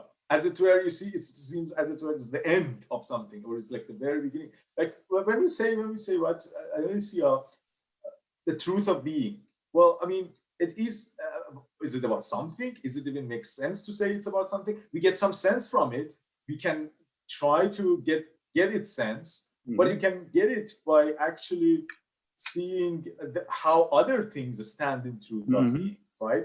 And not that thing itself, right? So I think, therefore, one way to make sense of this later Heidegger project is to think about that, you know, at maybe that impossibility in some sense, that, well, as he says, so it is not saying that to stand over what it's said, right? So it's actually, it's basically thinking, it's a logos that that is basically tapping, or that it's, let's say holding fast to the very matter for the logos, right? Which is the truth of being, which is the occurrence of being, more than truth, perhaps, right? Occurrence would be a better fitting term at this point. And yeah, so I think so that's what you took me to, and I think it was very interesting. So it is. But I don't want to. Wait, I don't know. The fact that you brought up the very important matter in those words that you mentioned, the ontological difference. Right. That is something that people know was well worked out by him in Being and Time. But I want you to understand this other thing. I believe it's important. He thinks that differentiation between being and beings is entirely insufficient. That will not enable philosophical thinking to go any further. Right. We stick to that difference between being and beings. And by the way, in sticking to that difference now, I mean, you can already hear something. We're stuck to that domain, which only allows a confirmation of what we already thought. So why would we want to stick to that? If all it does is turn up the results we've anticipated, then we need another way of thinking that, and whatever's involved in that distinction. The German word for difference is what? What's the German word for difference? There is difference, but maybe Unterschied. Yes. But here's the thing. How deeply have you cut into the matter to be thought if you just make a distinction between being and beings. Well, Heidegger says you thought deeply enough to be the beginning of Western thinking as metaphysics and ontology. That's pretty deep. And all the thinkers down to Nietzsche traverse that dimension. And they traverse that distinction over and over and over in rich currents of thinking. Right? But that Unterschied does not cut down, go under deeply enough. Right. And so a whole new range of words start to suggest we need something else, like Abschied. Right. And entscheidend, right? So the decisiveness. So in a sense, that you can't get absolutely yes, wonderful. Right. Every time you see the words, these are all bound together in ways that are constantly moving in a dynamic which I can barely catch. I try to catch it occasionally. Right. But then that Abschied, I became familiar with that word in German for the first time listening to Mahler's Ninth Symphony, and I used to wonder about that word, Abschied. And when I was a kid, I used to think about that word. Yeah. But that's just, yeah, and you've already brought up another one. Yeah. Well, what kind of a cut do you need based on some decision, apparently, to be able to see that ontological difference arose out of a setting from something towards something, and now you want to grasp that horizon? Okay, that's why you need another difference, and it's got to be much deeper. But you've got to show many other things. The problem with even the philosophical tradition always felt that, okay, so there is some sort of a distinction like that going on. But here's the problem with the distinction, even for the metaphysicians. They really couldn't think anything when they thought of Sein. It was always that issue. I mean, I remember endless statements given to me when I was 17, going to college for the first year, and all of them were saying things like, quit using that word Sein. You can't think anything with it. It's nothing. It's void. It's empty. You can only think beings. Okay. So, I mean, already the metaphysical tradition was aware that the difficulty of thinking being, and it would frequently ridicule it. But then sometimes the more honest thinkers, perhaps, of that tradition would say, well, we still keep collecting all these beings together and calling them beings. What does that show? Wait a minute, is there something to think here? Wait a minute. But then all of a sudden they shift down to those beings and just emptiness for being. Heidegger is constantly saying these words like empty. The English word, what's the German? I'm not good at pronouncing foreign. Leer or something like that. Leer. Is that the word for empty or void? Oh, yeah, Leer. Right. Yeah, okay, yeah. Who thinks if you think about these words and you open yourself up to other possibilities, you might start hearing that what seemed to be incredibly empty and void is extraordinarily rich. It might be the first inclination, or let's call it a intimation. He likes that word. What's the joke? Winken or something like that. Yeah, of a matter. Sein, it's inconspicuous and it could hit at any moment, but you will feel it as necessary in order to account for the matters that you think even settled. Like only beings, not being. Nietzsche summarized it. He loves to quote that. Being is like a vapor, right? Totally empty term. That's all metaphysicians like Plato I've shattered and destroyed, said Nietzsche, at the end of that long tradition. Right. And but I think he himself was nevertheless, according to Heidegger, sliding in and out of a notion of being, even in order to characterize beings as will to power.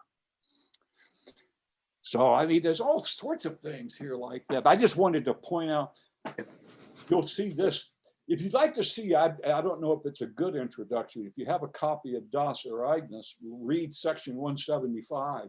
He's got a whole chapter in this book, and it's called Difference. And I found those discussions in there, they spoke to me. He's trying to show the power of that, of the distinction between being and beings, but it's inadequacy as well. So I just wanted to bring that up, as there's a difference that goes deeper. Right. Thank you very much. Yeah. Yeah, I'd say, and we're not yet, I guess, ready, but we might have been coursing through it already. Those unter words are sometimes hard. Like if he wants to describe how to, or think of a German word to take care of, say, the translations of an Axiomangus fragment, like when the word unter gets used, like untergehen, going down, down going, which I guess connotes, many different things in the rich German language, like it does ours. And he's thinking of ways to translate that otherwise than that, because the power perhaps of that word untergehen applies to what we already take to be beings in a certain sense, that is metaphysical, and then they decline or go away, they die. Maybe. That would be Can I Paris. just say what's really interesting? So in 175 in Das Ereignis, he says something like the difference. Yes. And I'm translating from German. The difference is the, for us, concealed place or Ortschaft of our essencing, our being. Can you show me that? Because I could be helped by those remarks if I can see where you're reading from. That's on page 128 in the German. 128. Okay, let me get there. This is what I was hoping to find, some people who were willing to read me some of these things and go over the German words. 28, you said, or 26? 128. At the beginning. Page 128. Okay. Section 175. Okay. In Das Ereignis, not in the. I see it. Ortschaft. Yeah. Yeah. Jeff, do you have a copy of this? You're mute. Yeah. Seth, you're muted. I do have the electronic copy that you posted. Yeah. Thanks. I got the same. Yeah. So the cool thing that's what one thing I learned from Dictionary. There's this word sheet. So you have scheiden. So it's like separating something. Yeah. And sheet is a noun, but sheet this has a place-like element. And then it gets really tricky, because then you have the sheet, and Heidegger placed himself in that. Yes. Yeah, in that schism. Yes. So, and that's this place, I think, that he's illuminating in the Ereignis thinking. Yes. That's why he talks about the one beginning and the other beginning. And we are kind of like in this decision moment, in the crisis, where we can decide between those two. But we are in the schism. Yes. And this is kind of like the third place between being and beings, which Heidegger placed himself. Mm-hmm. So that's kind of like, so when I read the contributions, I have to see it from this other place where we went to. And what I really, thanks, that was amazing. And I think the other thing that really got me thinking was the idea of intimacy that you mentioned, James, because so here I want to use something from Hegel, actually, but in a sense that because I've been reading his response to empiricism, sense certainty. And so the way he says that, basically, the problem with it is that it tries to say something, but it ends up being its opposite. So it really relies on the basically universality of consciousness. If you want to found, let's say, philosophy and the sense of being on certainty of sense perception. So, and then he has a very beautiful paragraph that I want to quickly read, because he says, with this appeal to universal experience, we may be permitted to anticipate how the cases stand in the practical sphere. In this respect, we can tell those who assert the truth and certainty of the reality of sense object that they should go back to the most elementary school of wisdom, viz., the ancient Eleusinian mysteries of Ceres and Bacchus, and that they have still to learn the secret meaning of the eating of bread and the drinking of wine. For he who is initiated into these mysteries not only comes to doubt the being of sensuous things, but to despair of it. In part, he brings about the nothingness of such things himself in his dealings with them. And in part, he sees them reduce themselves to nothingness. Even the animals are not shut out from this wisdom, but on the contrary, show themselves to be most profoundly initiated into it. For they do not just stand idly in front of sensuous things as if these possessed intrinsic being, but despairing of their reality and completely assured of their despairing of their reality and nothingness, their nothingness, they fall to without ceremony and eat them up.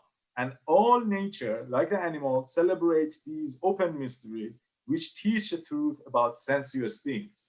So it's very fascinating, right? That it shows basically it's clinging to something so desperate without appreciating its desperateness, and it's basically placed in the trajectory of, right, for him, the, let's say, the movement of consciousness or the Geist, right? But I think that what is interesting also, then what is it there that they all have this sort of initiation that he talks about? What he talks about is essentially that which is intimately, right, is understood. You cannot say it is known. You cannot say, right, it's so that more, it's a sense of basically belonging to being. In that sense, it's understood. And I think, yeah, so anyway, I just wanted to bring that up. No, I'm glad you did. Are you trying to elucidate what we were just saying with the Hegel passage and remarks? Yeah, with a sense of intimacy. Like, what does it really mean, right? When we say, when you and you, let's say, when thinker thinks something, when the artist, right? When any, basically, right, the sphere of the activity is opened up and is cared for, meaning that brought into existence, and for the sake of it, let's say, Dasein is, right? Then there is that sort of intimacy, right? But like, what does it really mean, right? So I was trying to use that, or even to some extent maybe misuse it, what Hegel was saying. But I think it's very usable to say, what does that mean, right? When we say something is intimately, again, it's not known, right? It's intimate in your being, right? In a sense that you live with it, you respect it, you care for it, right? And I think so. These are the senses I would get, right? And so therefore, to just shut out science, knowledge, philosophy from all of such senses, such existential, basically, categories, right, or existential senses, then of course, right, you are falling into that despair. I think that Hegel was also hinting at that point. Yeah.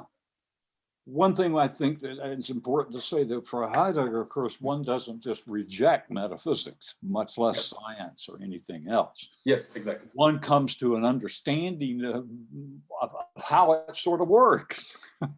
And at the same time, to be able to, I'll just put it bluntly, to save something from out of this that is important for ourselves.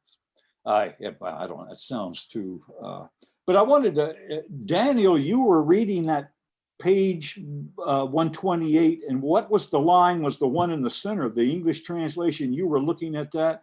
The differentiation is the inhabited place of our essence. Is that what you were looking at? Yeah. It was. Okay.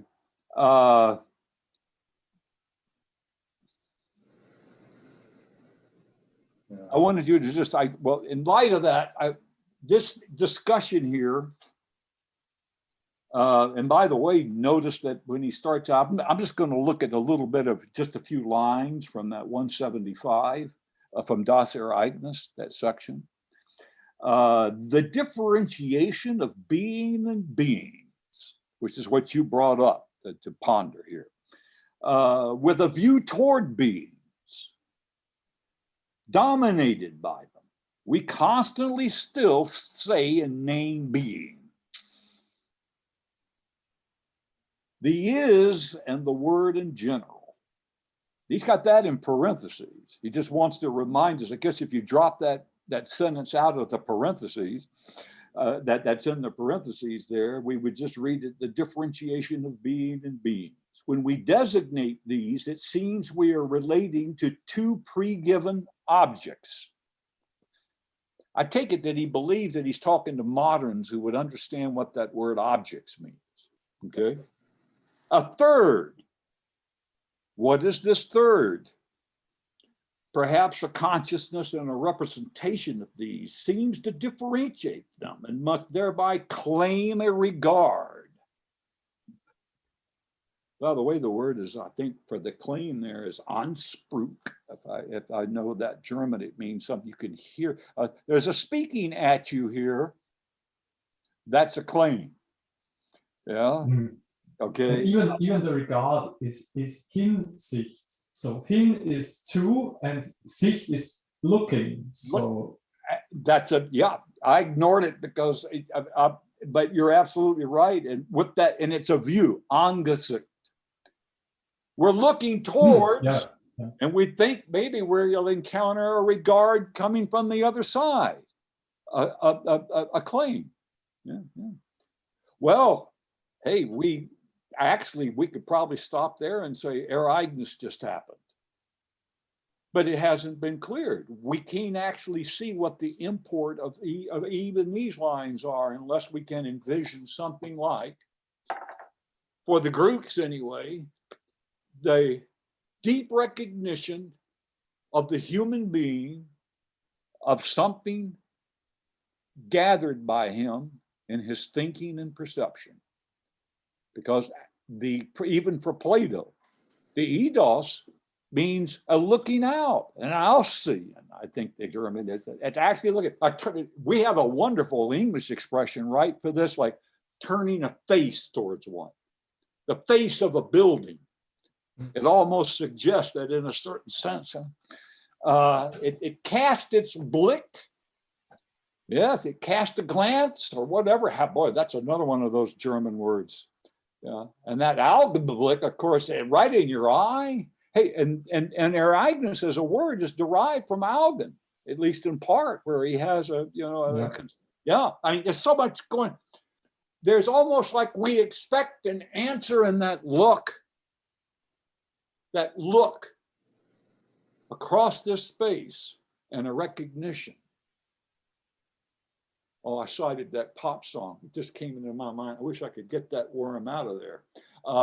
This magic moment. James, could I ask you, what do you think of the last paragraph of section 175? Because that's a new one to me. That we're enduring that differentiation. Okay. And that, he summarized just then, how do you take that step back into the epoch of the differentiation, endure it, and save something in the other beginning?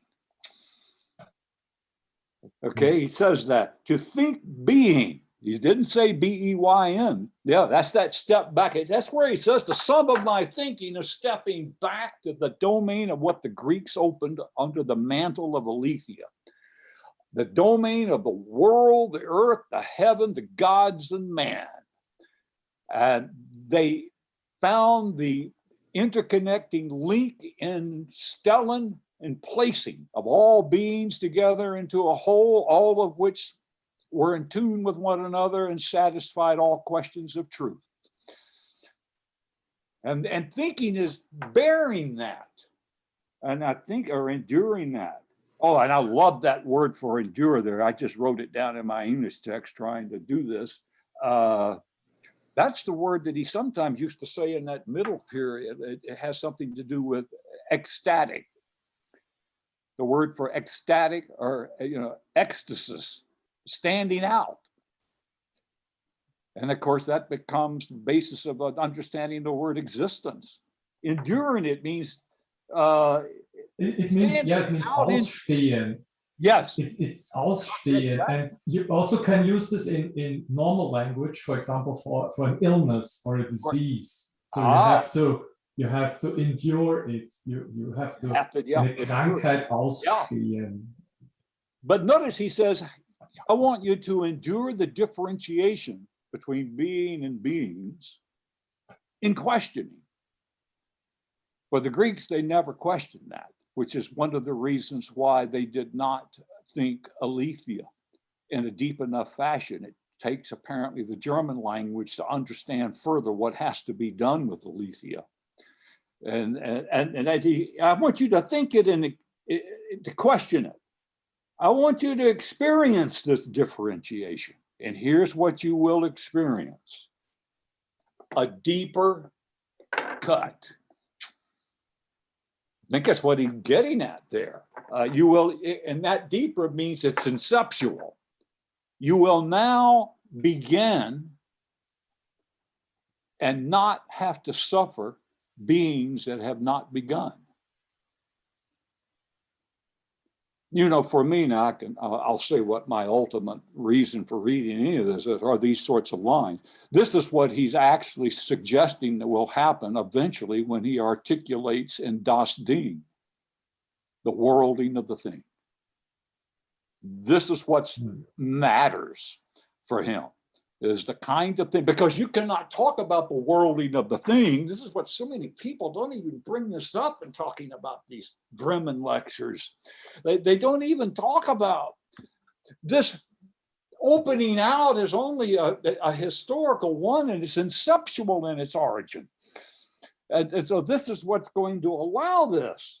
It will allow a differentiation and that differentiation between being and being as an inceptual distinction, an inceptual, and wait a minute, that word distinction suddenly struck me. I don't have that one written.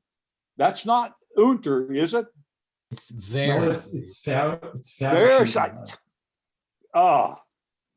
Now see, we're at the core of some of the things that, now look at the way he writes this, and help me out here. Everybody try to think this line if we can. I don't know if we have enough under our belts to think it, but the differentiation, we will think it this way, as the that is the whole epoch of metaphysics that satisfied itself with the distinction between being and beings. But now we're going to think it in such a way as to experience that differentiation as the inceptual distinction. Yeah, you said that's Verschieden.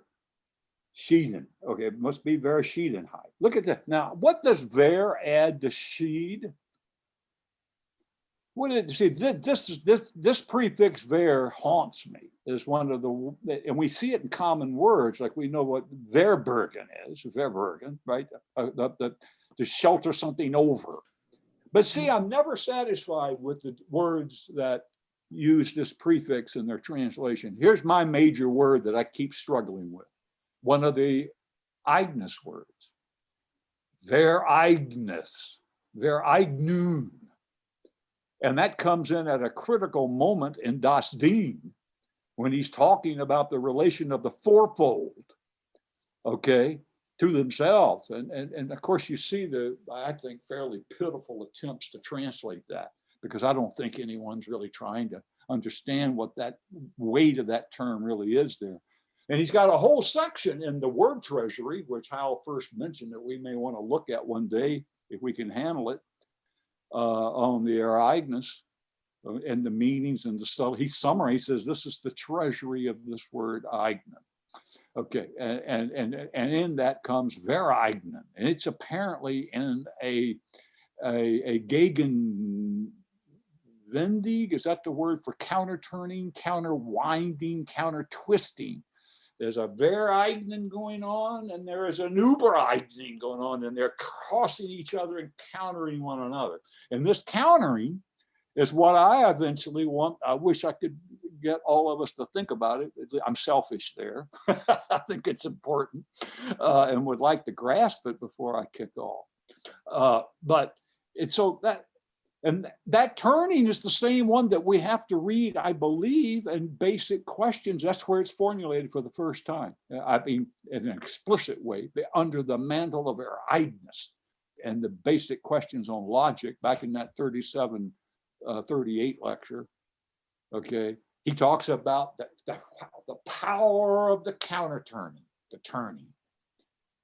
And what's turning what? And we have to be able to read that and see it.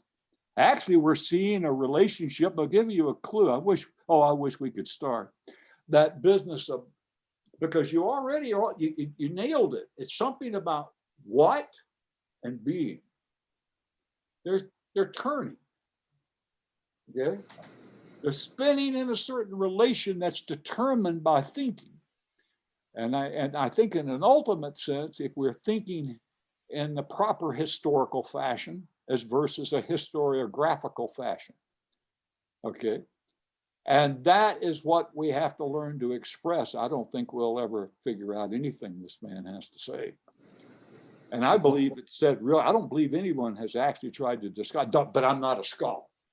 No, I don't do that stuff at all. And I've never found in anything a discussion of that regarding even that book. Yeah. Sorry. Yeah, no, that's really great. I think one way I would make sense out of this is that, so the sense of receiving seems to be interesting. So like for the previous sentence, it says that the difference in which the differentiation essentially occurs is a departure as the downgoing of the event into the beginning. So as it were, you know, I would say, because if I were to connect it to that idea of metaphysics, which, okay, it closely belongs to the ontological difference and stands in there. So what happens that in that, basically, he also in the Kant book says, there's a sense of ascension that is fundamentally at stake. So, because what happens is that ontological difference has to clarify for you the ground, basically the ontology that belongs to the experience of an ontic being, to Dasein, that then allows it to exist or to reach out into things themselves. So there's ascension. So, and that is determined in exactly the sense of the difference. So, or the sense of the difference is fundamentally that determination of the possibility of Dasein for reaching beyond itself, to standing up and to speak about things themselves. Okay, and now, so this is basically, he says, a process of determining that sort of ascension. But I think with the Ereignis, it's more about that sort of the deepening of that sense, as you were also hinting, in a sense that, well, but how, because if you want to overcome that, if you're looking for a new beginning, and that sense, it's more than a matter of how filled you are, basically, with the matter, with that which is actually decisive and question worthy. So it's more than therefore setting a ground and basically going about with a new projection upon it, which inevitably ends up being, I think, still blind to what sort of he's concerned with. I think he rather, with this sort of highly meditative in some sense, right? Work is trying to maybe do the reverse of that sort of ascension. He wants the thinking to be open, basically what can it be open to? Mm-hmm. Well, what are we supposed to find in that Abschied, in that downgoing differentiation? Which we will find something there that will help us source an inceptual thinking. Like the key was in a non-inceptual situation, there are beings that have not begun. Now, what does that negation seem to hint at? There is a way of not being that can be conceived here from out of inceptual thinking. It will not be the not being of metaphysics, in which the whole tradition has been fascinated by, to the extent that we want to ward off that not being as much as we can. And when we have to think of it, it's your typical downgoing of things. Well, like the ship sunk beneath the waves. The sun just dove down behind the horizon, downgoing. This apple tree died. I'm dying. Okay, all of these are ways of downgoing and passing away. And the nothingness is always conceived in terms of a lack of presence. Anwesenheit, okay? Something like that, okay? That's how the whole tradition conceives it. He's reactivating the Nick. It's what he's trying to do. He keeps joking with us all the time. He has every guy in lines. He says, I bet you want to deal with beings rather than nothing. And you say, whoa, all of a sudden I realize he's trying to get me think. What would be there without that whole of beings? Or wait a minute, a totality of beings. Because the totality gets its resource out of the whole, the gods. Yeah, a whole is never just merely the sum of its parts. You can add up all the beings in the world, says Scotty on the Enterprise, and can count them all up in your giant computer. But that still does not constitute the whole. Okay, and so I think he wants that Abschied to mean this is a departure from what the tradition of metaphysical thinking grasped as non-being. They grasp that simply as what is there when you no longer have presence. Now, well, then how to articulate that not? That's what he's trying to do actually all the time here. It's certain ways of trying to see all of this stuff. I keep trying. I don't know what you think about that, but where Daniel had pointed us to that, we're looking and experiencing that differentiation, which metaphysics has set up for us, as involving something, let's call it an inceptual parting of the ways, which belongs to the Abschied. That's how I like to read that, a kind of I don't know what, see that word there, it's in everything. Why is it in standard words like Verstehen? I always was hit, since I came through all of this at the time when the only thing I thought was my Bible for the German language was that philosophical translation that Lovett did, or the question concerning technology and other essays. That was my Bible. It was so precious to me to see somebody trying to think the German and write long notes about that. Like in one place, he's trying to figure out that business of Veranlassen, if I remember the word. What could that mean? And he's already talked about Anlassen, as something that opens up and allows and gives to, and in return expects some other matters to occur.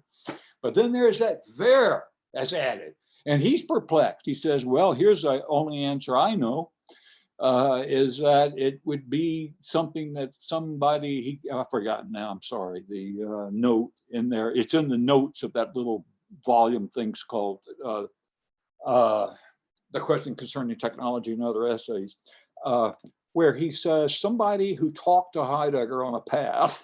I love these stories. They're walking down the path of the woods, and Heidegger says, we have to think this ver, this prefix, in this way. And it's in all the major words of his, Verbergen, like that. Yeah, I mean, and gosh, it's like he uses this word over and over, and I look at the way the translators translated in contributions. Versagen. That's used in there, and it's used in a whole bunch of these words like that. Now, what is that ver? What is its function? What is it even? I can't even say here. It's like that Versagen, if you looked in the back of contributions, I have my lexicon here. When I was trying to read this monster, I tried to keep some notes here. And here's, okay, if you got contributions, the first entrance of this in the German is page 24 in the German of contributions. Okay. And I wanted to see, oh yeah, that's the Versagen that keeps hesitating. It keeps drawing back, and let's see, where is that in the text here?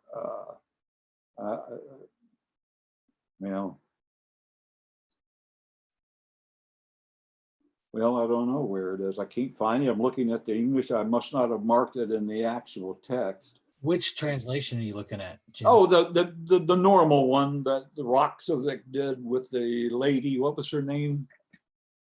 I've forgotten.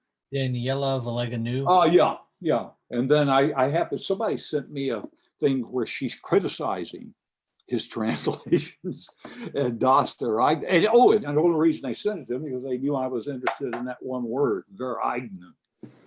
Vereignung, or Vereignet, and all of those four formations. And then she criticizes his translation of it in Das Ereignis because he takes it to mean expropriation. And she, I think, rightfully says something like, no, it's not totally negative. It's to be looked at with words like vervar, preserving and holding on to something too in various ways. And I like that ver to mean something like that, to mean something like here it means, this is a party that goes through many channels. Because the word of aletheia under the epoch of the Greeks meant precisely that world constituted by vorstellum. And so there are many avenues and streets, all maps have them. And so we have to go through that's a parting that can take place on any one of those streets. You can suddenly experience the Abschied. You are really now out of the range of those titans of the Greeks, and something else is opened to you. And that's, of course, the essential occurrence of being with an EYN. It's coming. The other beginning is inconspicuously appear. I love that word. Everybody's concerned about that word. Somebody told me there was so much scholarship that's been built up around that English word. I think it's what's the unscheinbare or something. Does that sound like inconspicuous or something? You know. But anyway, see, that's how if I could read it in some way that these lines make sense. He's overpowering us with a language that I can't even speak. But only way I can sit here and think then is I've got to make these words, tune with something I know. And some sort of a conception here of this thing here. So somebody was looking at this last thing here. And by the way, pain, I bet this puzzles the scholars, how to make sense of that word schmerz here. It has to be thought from Ereignis, not for what doctors tell you, not what ads tell you to get a pain reliever. We have to think about this word schmerz. I can't think it. I don't have a feel for that German word. I don't, but it's hard to get one to think about it then. I mean, I just don't know what to do. Now, I prefer the other one that he uses also in here. What's the other word? I get that word all the time in Wagner. I used to be a big Wagnerian. I went through learned a little German there. I know that Heidegger couldn't stand Wagner. I really like that. But Leiden, is that the right word? Is that, yeah, okay. That's another one of those suffering words. And there's a place and this is why this isn't, listen to this. This is incredible passion. It makes me think of passion in the Greek sense too. Pathos. Yeah, and well, of course, that wouldn't cover exactly, that business of passion. There's so many words that they have for, it's just, I wanted just to, if you got just 1 second, it's a poem. It's from Holder. And he says it, and I think he places huge importance on this little poem that he reads, and it's in here that he uses that word. I'm sorry, I'm jumping around. I'm losing the track of everything myself here, so it's probably not. I can't find it now. Darn it! I'm sorry. What's it in? There's even a word called Weltschmerz, which is world pain, which is more like the pain of kind of like the that everything in the world is. Is really? like, world pain. Weltschmerz, that's a word that Jean Paul, the poet, created. World pain. That would be kind of like, It sounds like that it's everything built in up the on, world is unfinished and thus yeah, you can't do anything. And right. this Yeah. fills you with melancholy all the way down, so to say. Well, that reminds me of those passages in Schopenhauer. I used to have a course where I taught the world as will and representation, because for some reason it attracted students. I never knew why, but he's got something. He may have an expression like that somewhere in there, which it's this whole idea of empathy, you know, of empathizing with the world pain. One recognizes it, feels it, takes it to the depths of one's being, and realizes that's one's fundamental, as Heidegger would say, what, kind of like a Mitsein, a being with, is to recognize that. And that everything pains and suffers, even the flowers that bloom, you know, perhaps the moon as it's sheltered by the skies, clouds, I don't know, things like that. Yeah, but they wrestle over this. And Heidegger over and over in trying to train us in Das Ereignis, he says, trying to give us guidelines to learn how to think from this perspective and give up all these words of our language, our everyday words, all of which are derived from metaphysical, technological currents, all of which rest on Leben, life. That's what ruined part of my whole journey of trying to do a little thinking as well, because when you first start teaching this stuff, teaching things like being and time, back in the 60s and 70s, so when I started all that, 70s, you know, you had to say, well, what are you doing? What is phenomenology supposed to be doing? I remember so many people would come in from that DAP department of architecture. And just what are you contributing? What's phenomenology supposed to be telling us about things like, you know, our lives? I said, that's it. Your lives and how that Lebenswelt. You remember that term, the life world, how that is something that we're already in, as Heidegger would say, you know. That's our facticity. That's what we're thrown into. And that's what's missed by the traditional metaphysical accounts. That there is an underlying Vorhabe, which we seize and fulfill our possibilities, something like that. But of course, that's really not what's going on. I mean, sure, there is an underlying something or other, but Lebenswelt itself, Lebens gets critiqued. That's one of the most important things he critiques in Contributions, the relationship of the concept of life and its matter and technology. They're all bound together in a circle. And so we have to get rid of all those concepts. That's not what, the Greeks were great thinkers, but we're not animals with reason. Okay, we're not animals. I mean, except in some indirect sense that someone can discuss in science, called something anthropology and so forth. And this is what and so for years you had to go along pretending, guess what? You scientists, I used to think to myself, I'm so superior to you, because what I'm able to do is get down to the crux of, you know, that Lebenswelt, you know. Lebenswelt. I'm not pronouncing that right, am I? Lebenswelt. Okay. Is that okay? Yeah, from the back. I'm from the mountains. We don't know how to say German words very well. But anyway, yeah, something like that. It can really distract you to think that that's all phenomenology was about. But that's what we did, and I taught being in time as though it was doing something like that for a long time. I once had a course. You're probably too young to remember this scholar in Heidegger scholarship. His name was Eugene Kaelin, Kaelin. He taught at Florida State University. I happened to be there at one time. And I listened to his course on being in time, and he inspired me greatly. I didn't know anybody could possibly present that, and I wanted to hear it. And but he said, you know, he said, all through those years I taught that work, he said, I never understood it.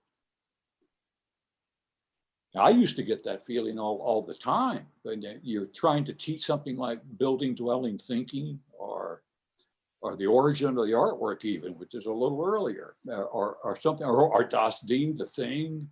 And you look at that, and there was always a sense, I'm not getting this at all, and here I am talking to people, you know. What, isn't that a strange thing? But Kalin said the same thing. He said, I just taught this work for 20 years until Gadamer sat me down. And he said, you need to understand the hermeneutic method and how that method is the reason why the whole of being and time is organized the way it is, section by section. Each section is an interpretation which rests on its already achieved formulations.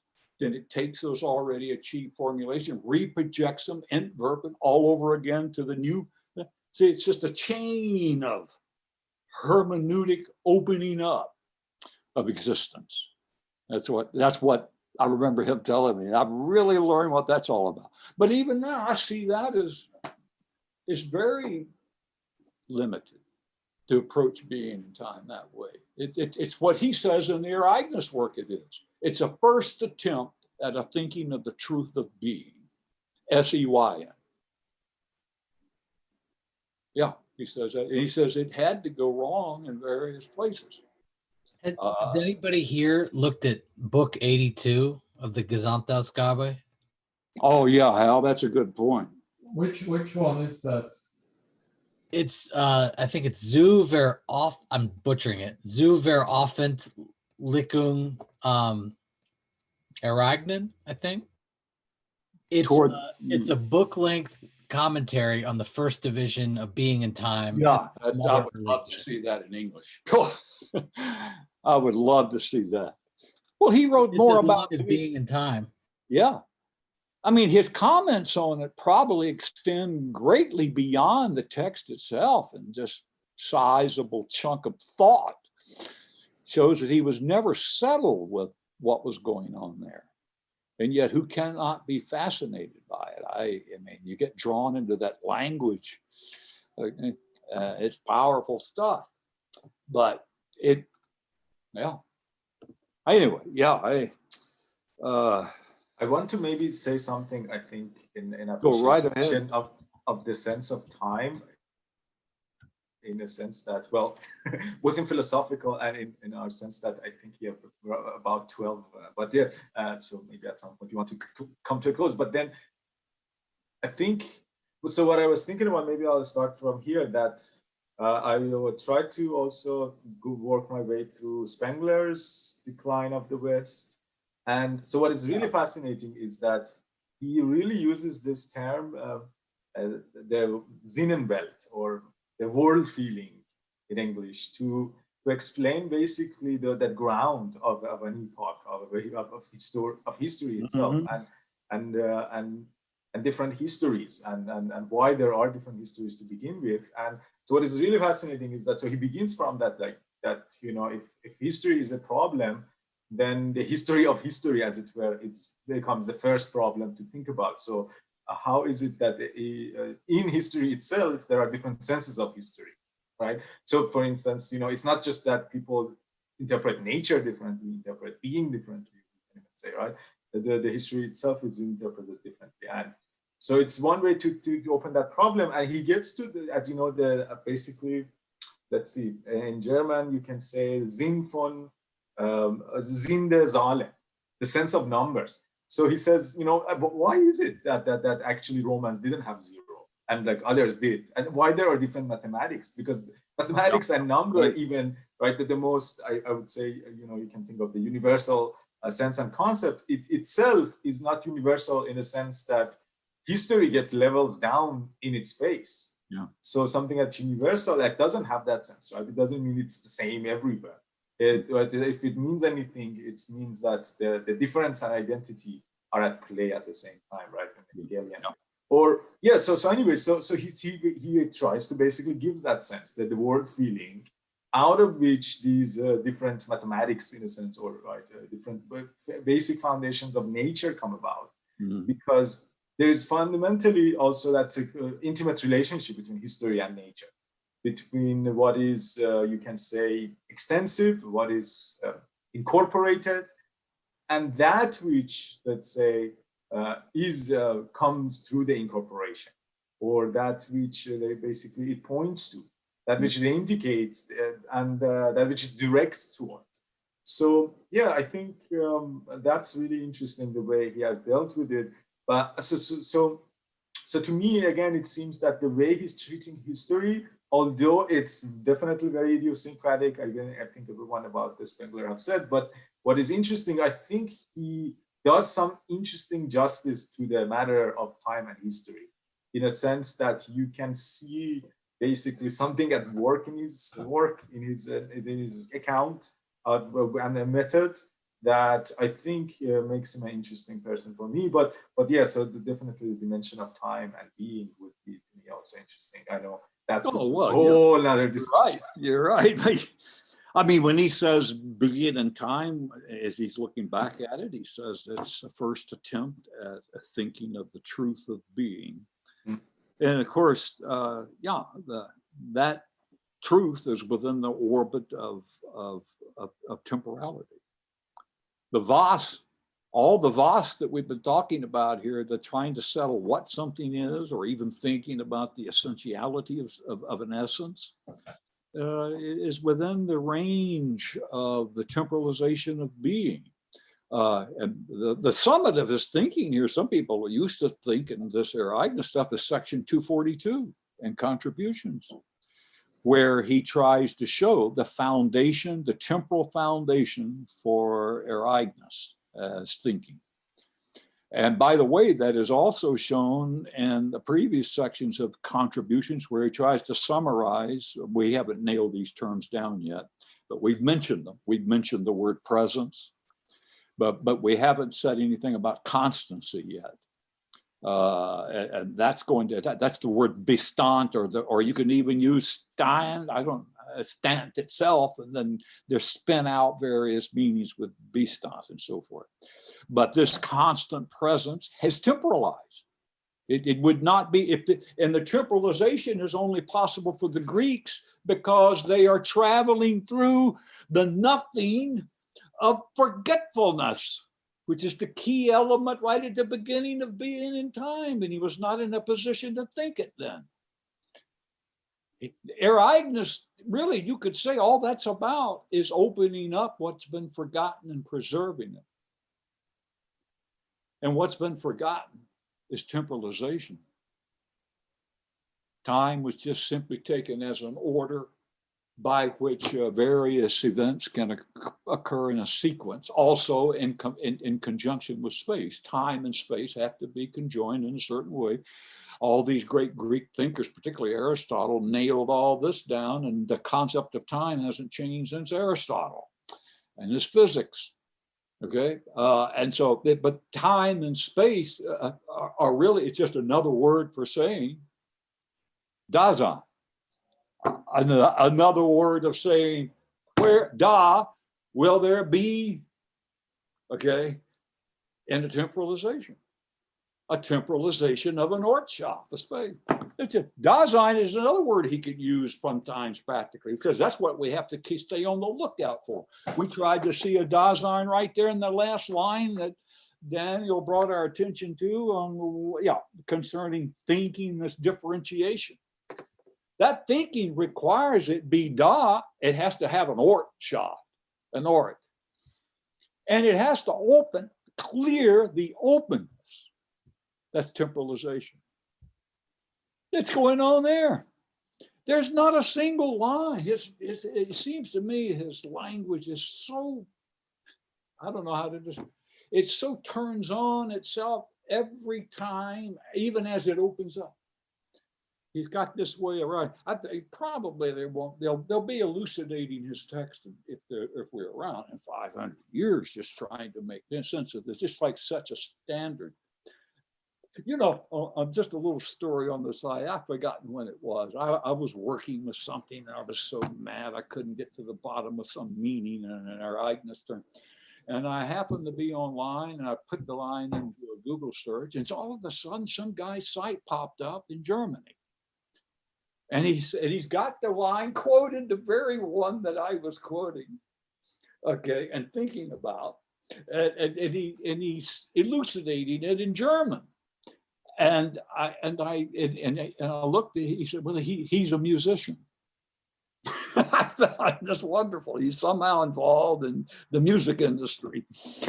And I wrote him a letter and I said, hey, would you care to, for a non-German reader, maybe explicate this a little bit? And he writes me this email back in perfect English, which shows he could have done it to start with. He says, now, James, he said, you know that it doesn't make any difference what I do with this line. These are gnomic expressions like carved in marble.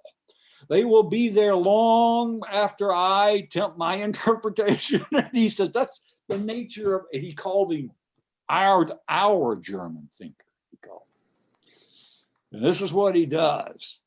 Okay, and yes, we crawl around and try to figure out what these lines mean, or something like that. Yeah. Well, anyway, yeah, that's Dasein going on all the time. Sometimes he'll put a hyphen in between the da and the sein. I understand he does that once or twice in Being and Time. I've never followed that up. But by the way, he likes this hyphen. It's used all the time. Do you remember the Greek, what's meant by the Greek word hyphen? And you can see why he loved the word. It's a Greek word is used to describe what the meaning of that is. I don't know who selected that term, at least in English. It's in German, I think, as well, if you talk about that little separator between parts of words. I think it means something like an underlying unity, hyphen. I think it does. I've had to recheck that. Hupo and then ein, yeah. Yeah. It's just, and so when he writes Dasein, what is that whole that allows us then to envision Dasein? And it was already being envisioned by him when he wrote Being in Time. It's just that it was contained by the direction that he wanted to go in there. But he had to hurry. I don't remember much about the biography, but didn't he have to hurry that darn book?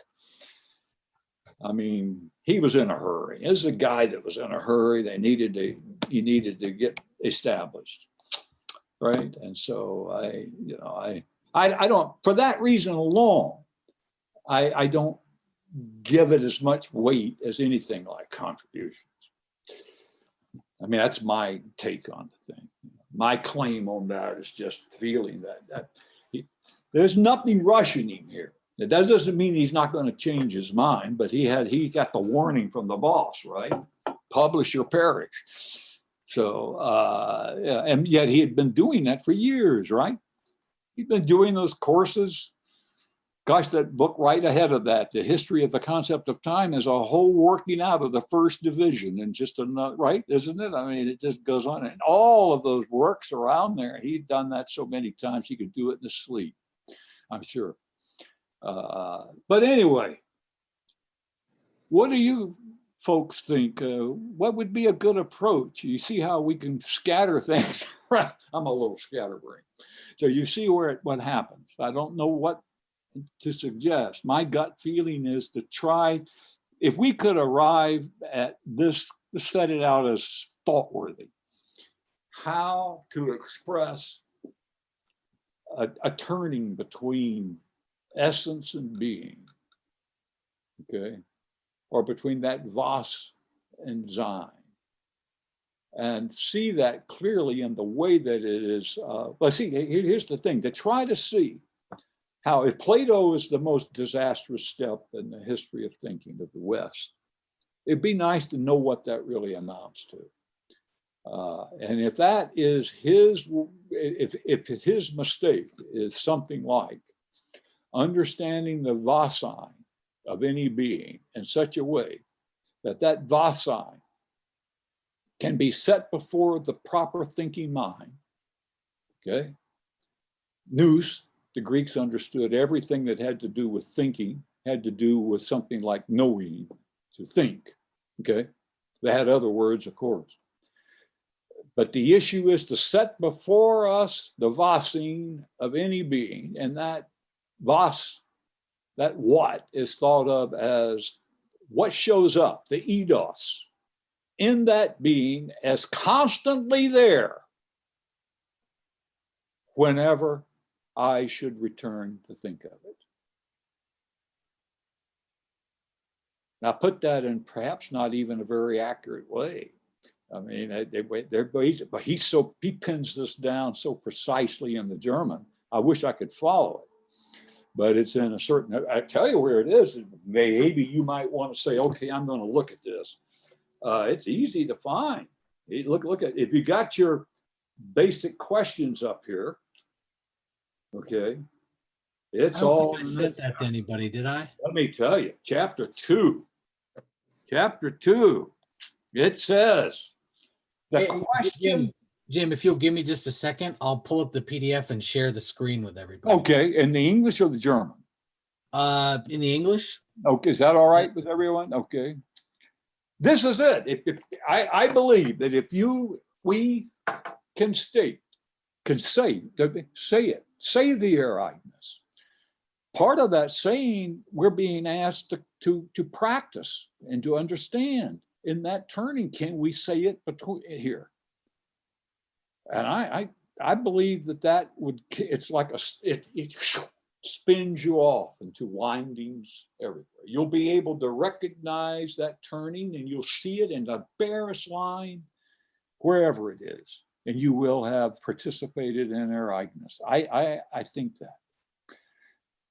And so that's what I try to do myself. And then I don't know, though. I need somebody to say, well, that's crazy, Bradford. You ought to take up, science or something. But that chapter 2 has this title: The Question of the Truth of the Essence. God, what a chapter. This is it. This is where he lays it out. This is the Ereignis word. He even says something just happened. I can't even speak of it here. It's called Ereignis. In this lecture, of course, I don't know what level these students were. And that question of the truth of the essence, and the heading of chapter 2, after truth, he's got essentiality. I think that's Wesentliche, or Wesentlichkeit. Is that how they would say that? Or something like that. Height. There it is, height. Hear that word height coming in? Yeah, go over to section 17 now, if you can spin it on down. That's beginning of chapter 2. And it's just on 3 pages. 3 pages. Here we are. There it is. Look at that. 17. Look at that. And the question of I try to remember the German when I look at the English. That essentiality, I believe, is something like that. That height is connected. That it will grant us the space, the serene space, possibly. Okay. To address questions, the question of the truth of the essence. And there he says this is going to be, and by the way, he's giving you an example of this Besinnung. That's the word for reflection there. This I think. He's got a whole volume. The volume that came after Contributions is called Besinnung, I think. God, that's an incredible, that's 500-page book. I think these are all really great. So I would definitely, there's some. As I read basically the contributions and these, I don't know, these other texts that you're pointing, I really appreciate that. And I think, that's what I have been, in a sense, doing. That yes, you have been going to all these other texts by him. And many of them, like all these works, I've read basically the earlier parts and dabbled. Yeah, I know exactly. But sometimes even in dabbling, you could discover something, and you might find it then. I can tell all of you have been in that space. Yeah. But what happens when you're in that space and you don't know you are, one keeps bringing in extrinsic things. Sorry. I used to be able to go on for hours and hours, and now it's getting harder. But just wanted to show a few things here on this. I'm going to show you how quickly this comes. Look at this. He's going to do a historical reflection on the Aristotelian Platonic determination of the essentiality of the essence, that is, the essence of essence, the truth of essence. Okay? My head reels. And if you go here, Hal, go on down a little bit, this one, 4 characteristics of essentiality in Aristotle. He pins them all to Aristotle. These are subtle. If you haven't read this before, this is typical Heidegger, great rigor. And the lines don't have room to entertain too much.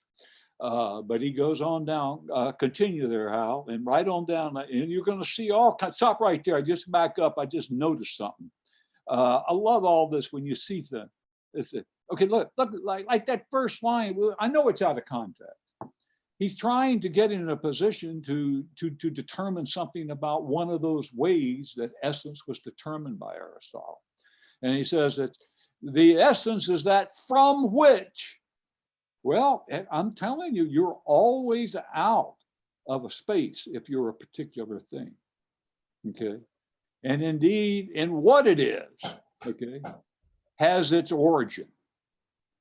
Whence he's just going on, just want to always be that height that we're always circling around is always opening up spaces. His language is designed for you to hear that thread. And it's easy not to hear it, though. At least I haven't been able to hear them sometimes. Going down a little bit, Al, and here's where the key comes. I mean, it doesn't take, can you spin down kind of slowly, going down? Yeah, good. Here it is. Here, stop there. Oh, that line there will take you into the depths of all Heidegger's things. Yeah.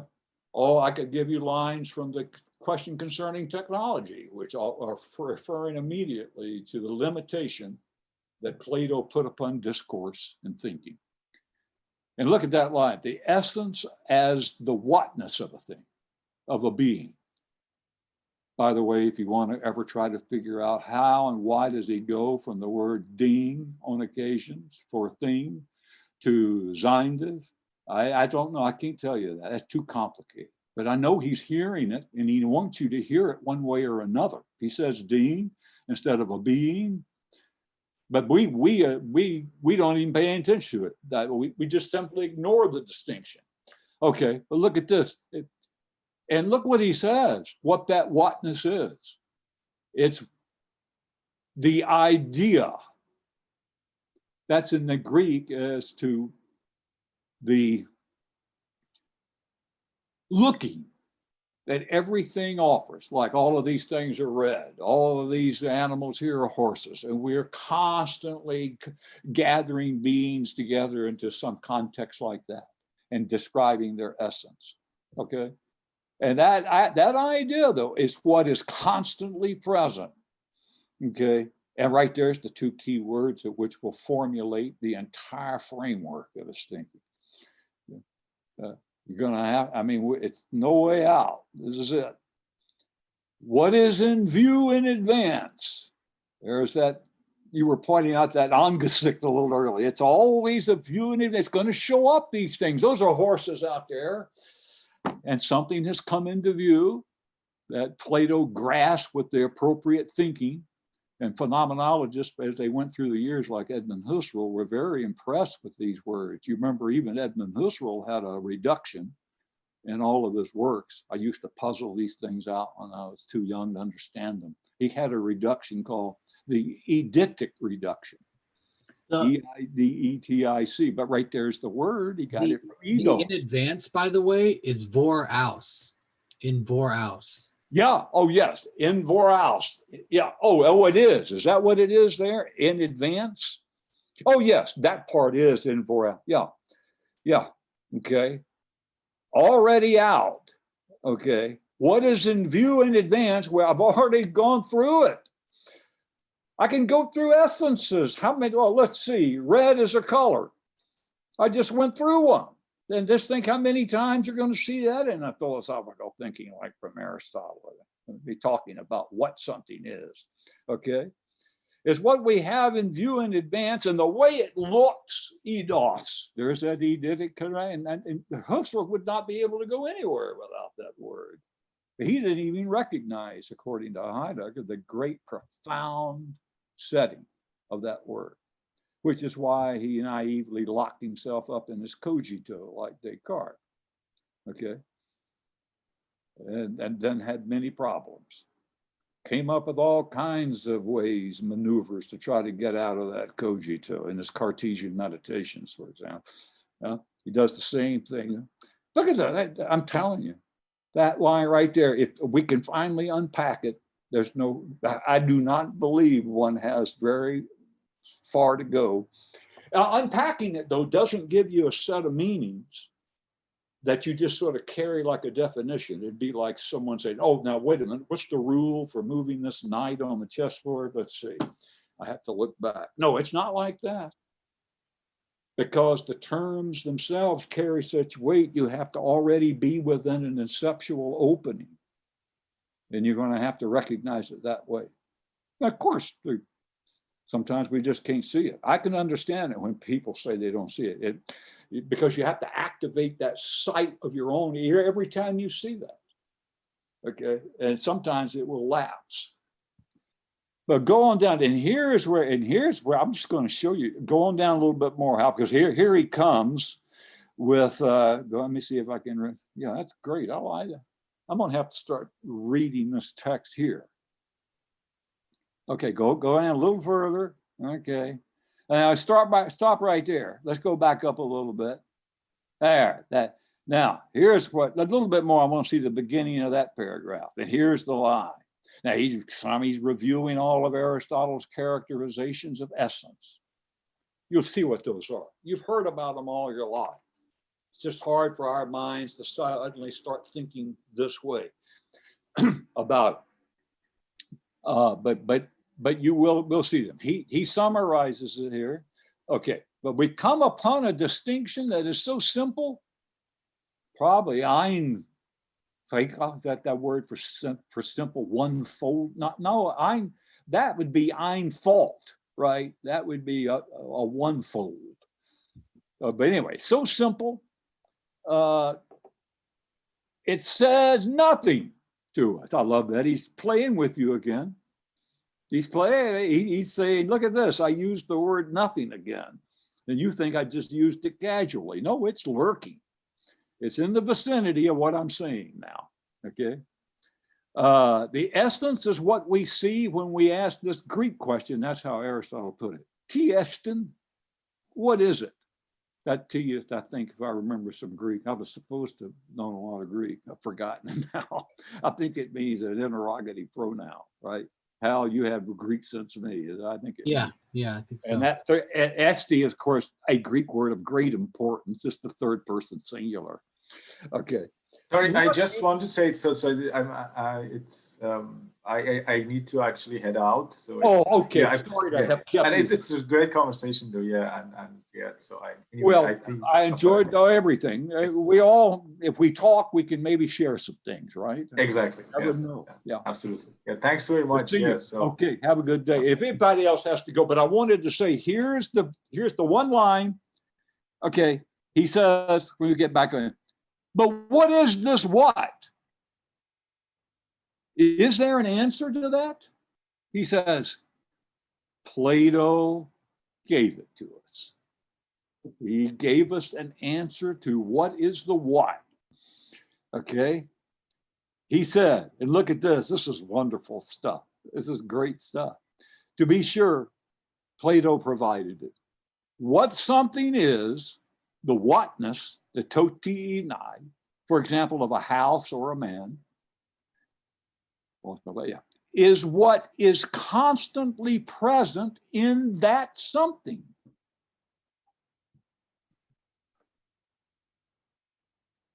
And he I guess this will then be an elaborate way of saying it again.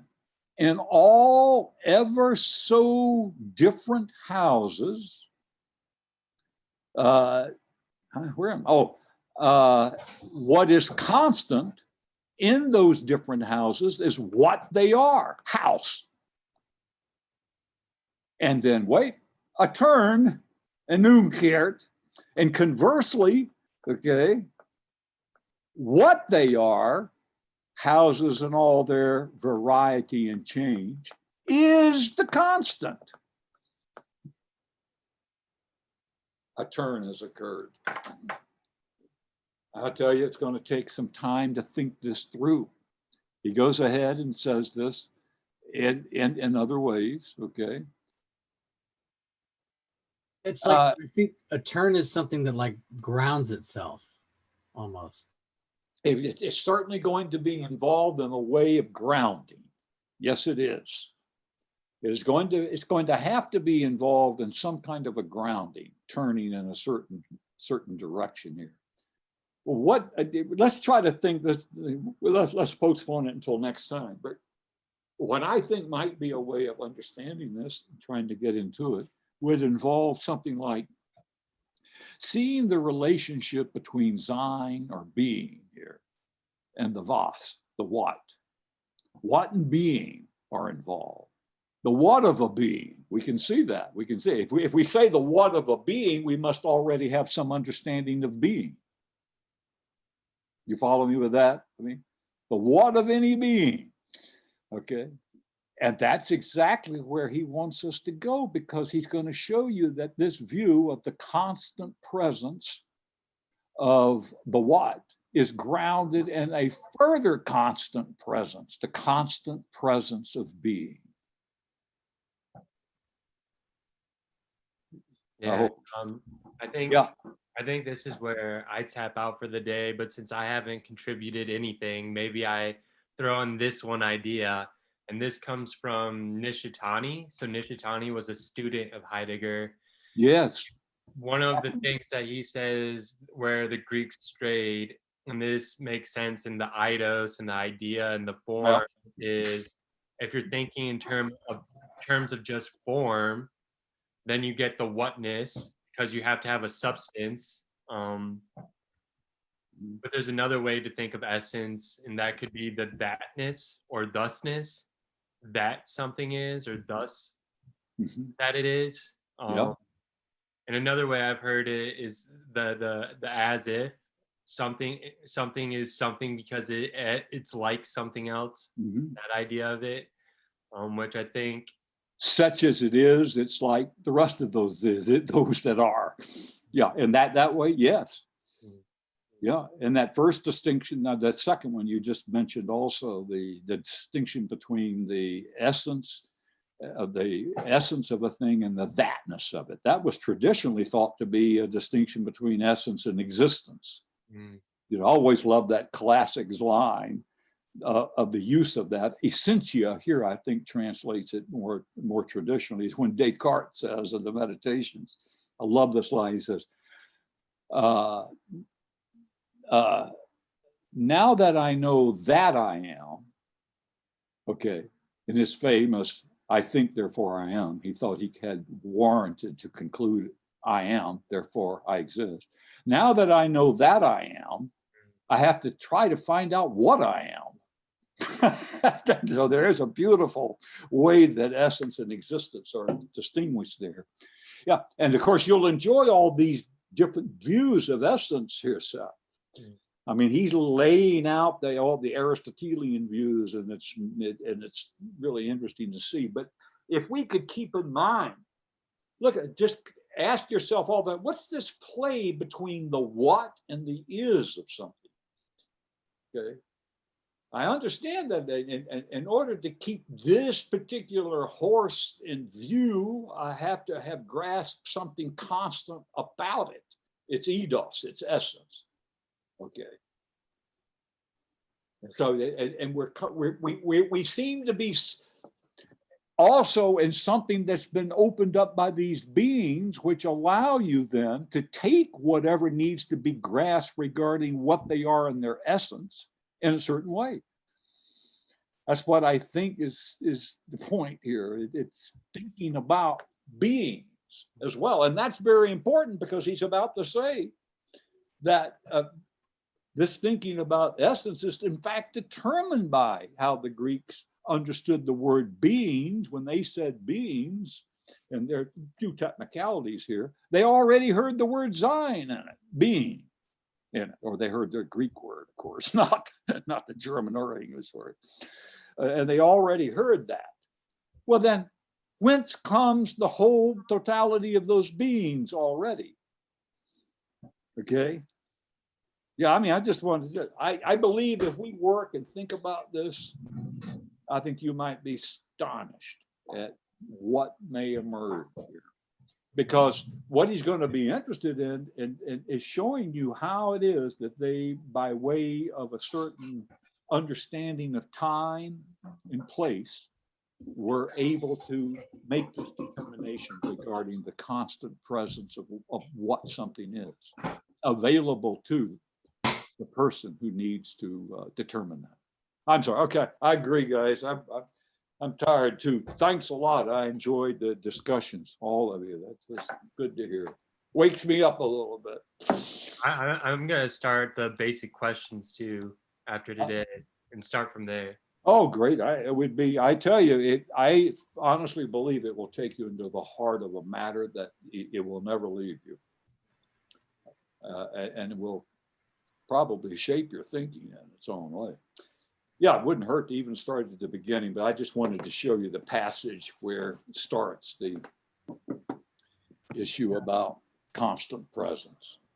Anyway, well, listen, enjoy talking to all of you, Daniel, to you too. Thanks for the whatever. So do we want to try to pick up with a discussion of section 17? Yeah, I mean, that would be great. And if we want to go ahead and read even further ahead, I mean, go back into what we've already seen. He's toying with us back on the first 2 pages of the whole lecture. He's talking about, don't we have to consider the being of beings rather than nothing? Okay, and he's always trying to bring all these things up and make sure we understand the kind of reflection that's going to be possible to ponder these beings and their being. And now he's starting to narrow it down. And the importance of the question of truth. Why is that so important? That's the other thing. Why are we looking at the essence of truth?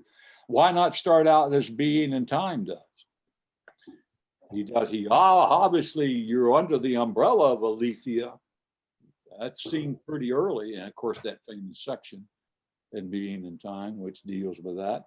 But he's thinking about the essence of a particular being, isn't he? Dasein. Yeah. And so that question of essence becomes something that gets shaped in that perspective, particular being in regard to its being, its essence, and the uniqueness of that essence, which has to be its being. Okay, has to exist in a certain way that essence can then be articulated within that horizon. Well, even that, those are clues about what's being thought. There's a lot of stuff being thought of. Anyway, okay, great. Hal, thanks for inviting me. Absolutely. Okay, I need a wake-up call occasionally. And then tomorrow, the thing with Ivo DeGeneres is at 8:30. Oh, that'd be great if I could make that. I hope I can. I really enjoyed that passages that I can still remember from the weirdness of being. Thanks again for sending me that long time ago. It was great. I like guys who are daring. He's daring. And it takes a certain daring to think.